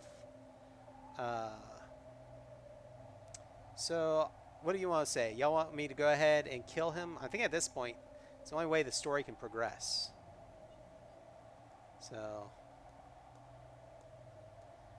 and after all, this character needs kill him forever. This character needs a win. I mean, so far, he is the most hapless, horrible thief ever. He really should give up the profession. All right, here we go. So we're going to say that after combat, we won. And I'll try and learn a little bit more with the combat, how it works. I have one more adventure that we'll be doing probably in a month, which is it's kind of a Tower of Mages adventure. For that one, I'll try and know the combat a little bit more. Next adventure that we're going to be doing is another Call of Cthulhu. But anyway, so here is the ending. Where we're going to go anyway. Rogueball collapses with a groan. Blood seeps from his mouth and the many wounds to his body. The Vampire of Havena is finished. Exhausted, you slump down next to the workbench. Is he dead? Myrna asks uncertainly. Yes, you answer. You take a deep breath and collect your thoughts. You just killed a man. A deed you never would have thought possible. You expect guilt, regret, sorrow, pity, but you feel only emptiness. You look at the ropes that still bind Myrna, at the saw discarded at the ground, and finally at Rogueball the monster. The power-hungry vampire who drained the bloods of spellcasters so he could become one himself. You feel contempt for him, hatred for his deeds, and satisfaction for having stopped him. Feelings of vengeance spread through your body, seemingly both hot and cold at the same time. People like him must be killed. They don't deserve to live. All of them must die. Myrna catches the wild look in your eye. Will you kill me too? She asks with a small, trembling voice. Of course not, you answer. Why would I? Her tearful answer makes your heart go numb. Because I can use magic. Like the evil witches and monsters in the Undercity. Am I a monster too? You turn back to Rogueball. All your anger, hatred, and vengeance are gone. You even pity him now. What happened to him to make him this way? What made him kill 4 innocent people and kidnap a little girl? And what has happened to you that you were able to kill a man? How are you any different? It is not your deeds, so it must be the reasons behind them. What's the difference between a hero and a robber? When they meet in combat? When Roguebald hired you to commit a burglary, you were interested only in money. When you met Cloudboucher, you were bent on revenge. When you saw Myrna, her pain, her sorrow, and her impending death, you gained an inner calm and a strength you had never known before. Protecting the innocent is that the task that fate has chosen for you? Will you stay in Havena, snatching up crumbs that fall from the table, Are you just a vagabond lurking in dirty alleys? Are you only destined for, or are you destined for greater things? You climb back to your feet and start cutting the ropes that still bind Myrna's limbs. I am no worthless vagabond, you whisper, more to yourself than to her. Then you add with a firm voice, and you are no monster. Never forget that. Myrna sits up, looks at you with tear-filled eyes, and nods. The end. Turn to page 57. So even though it's the end, there's another entry.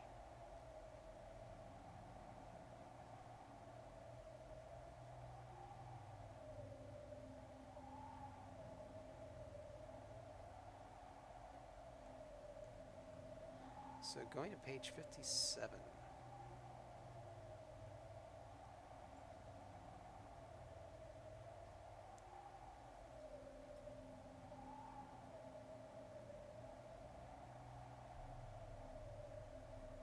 Huh. It did say 57. You were just about to push down the door handle and return to the hallway when you hear steps outside. Do you try to hide behind the reading chair and stay as quiet as possible, or do you remain behind the door?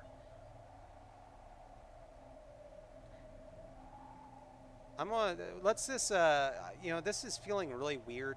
I gotta say, I kind of liked the first adventure that we did, the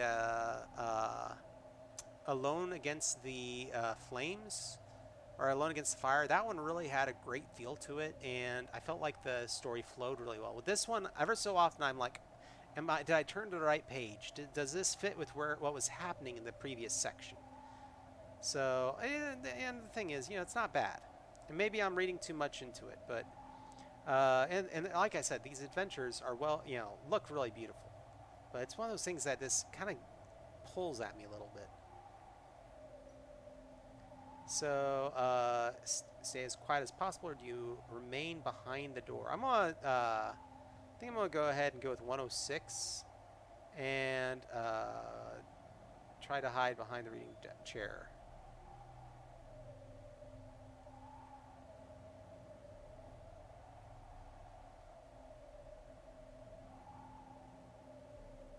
I'm kind of confused by this, but we're just going to go with it, because if there's an issue with the game, we'll deal with that at some point. You sneak carefully back, and also, what were the page numbers for this? So if I killed him, 128. Let me just double check that, because so far haven't had too much trouble with this one since we got the hot links. 28, of course not. Why would I?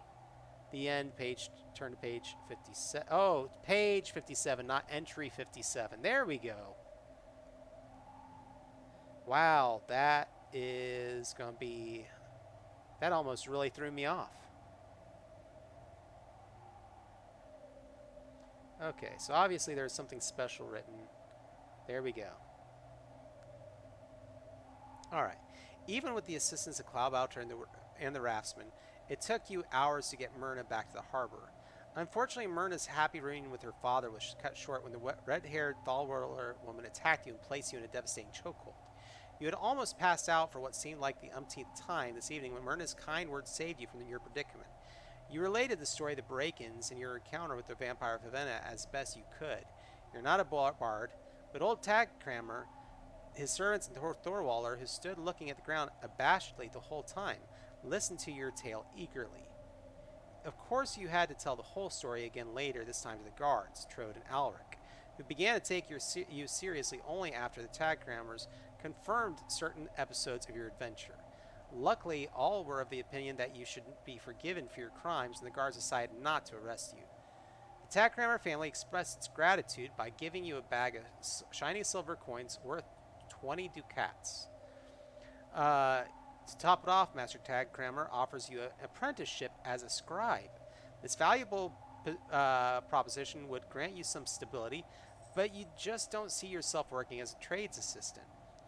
You never would have thought seriously about leaving the harbor, but you also never would have dreamed of becoming a true hero and saving a maiden.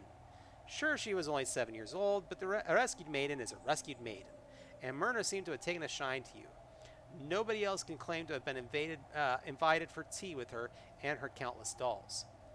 Buoyed by your success, you decide to leave the narrow alley of the harbor behind You will go out into the world, see Aventuria, help those in need, like Myrna, and occasionally find a stuffed treasure chest. And who knows, maybe a real dragon will be sitting on top of one of them. Your first true adventure turns out to be one of the most important experiences in your life, and your attitude towards fate has changed completely. You once thought you were merely fate's plaything, but now you understand that people make their own destinies. Your attitude towards life changed too. Your close encounters with death made you feel more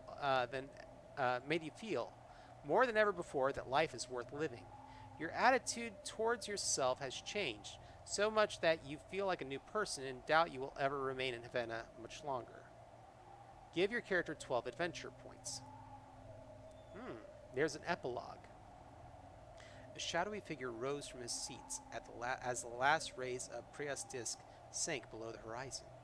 The Undercity may be unpleasant, but his kind prefers the darkness at least, while still at less than full strength. The hunger, the insatiable hunger for fresh blood, how it gnaws. Oh, he could have fed upon the youth he had observed that day in the shattered temple, fed upon and killed as he had done so with so many others. But he resisted his cravings and let the youth walk on, just as he ignored the man carrying the little girl, which might have otherwise been a truly delicious dessert. He did not often pay attention to the concerns of humans, but these humans were special. He didn't care for the old man. He was weak and naive in his pursuit of power. How could he think that drinking blood of a magically gifted human would make him a powerful spellcaster?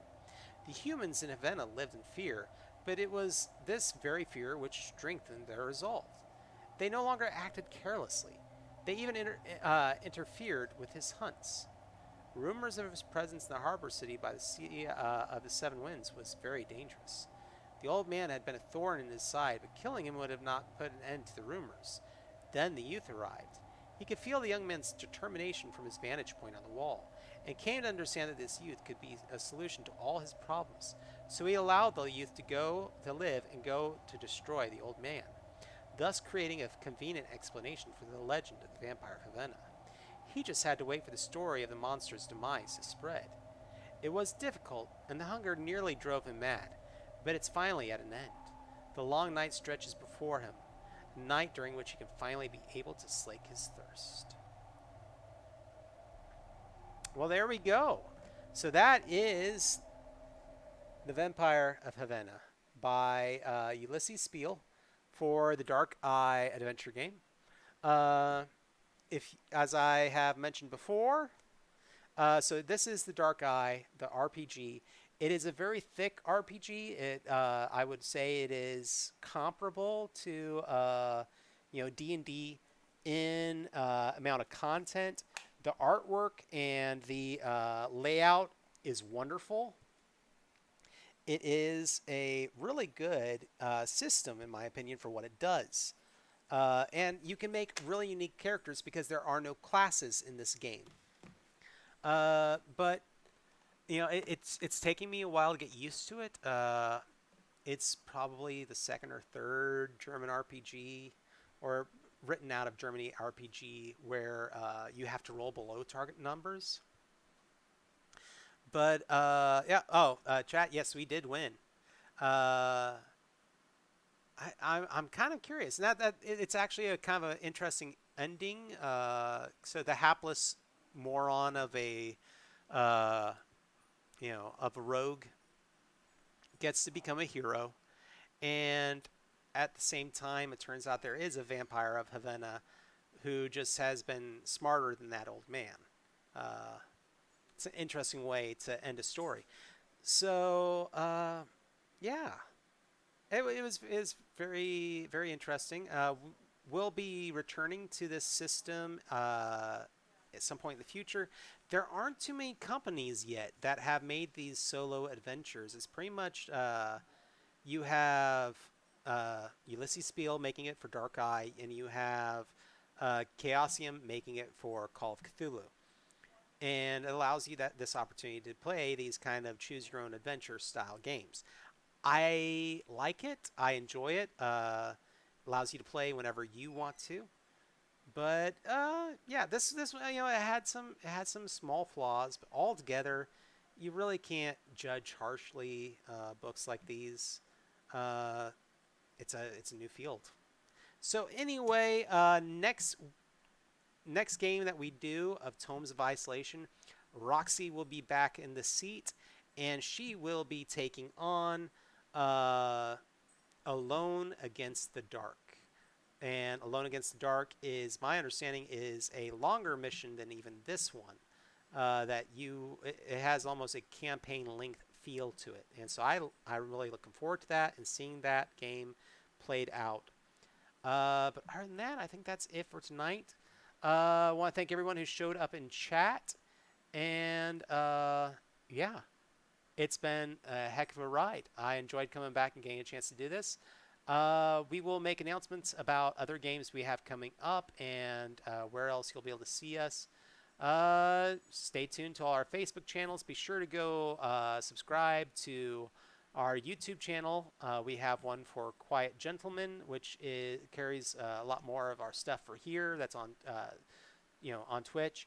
And then we also do have one for Passionerdly, and that one has a lot more of our podcasts. So there we go. I hope everybody enjoyed themselves, and we will see y'all later on. Take care, guys.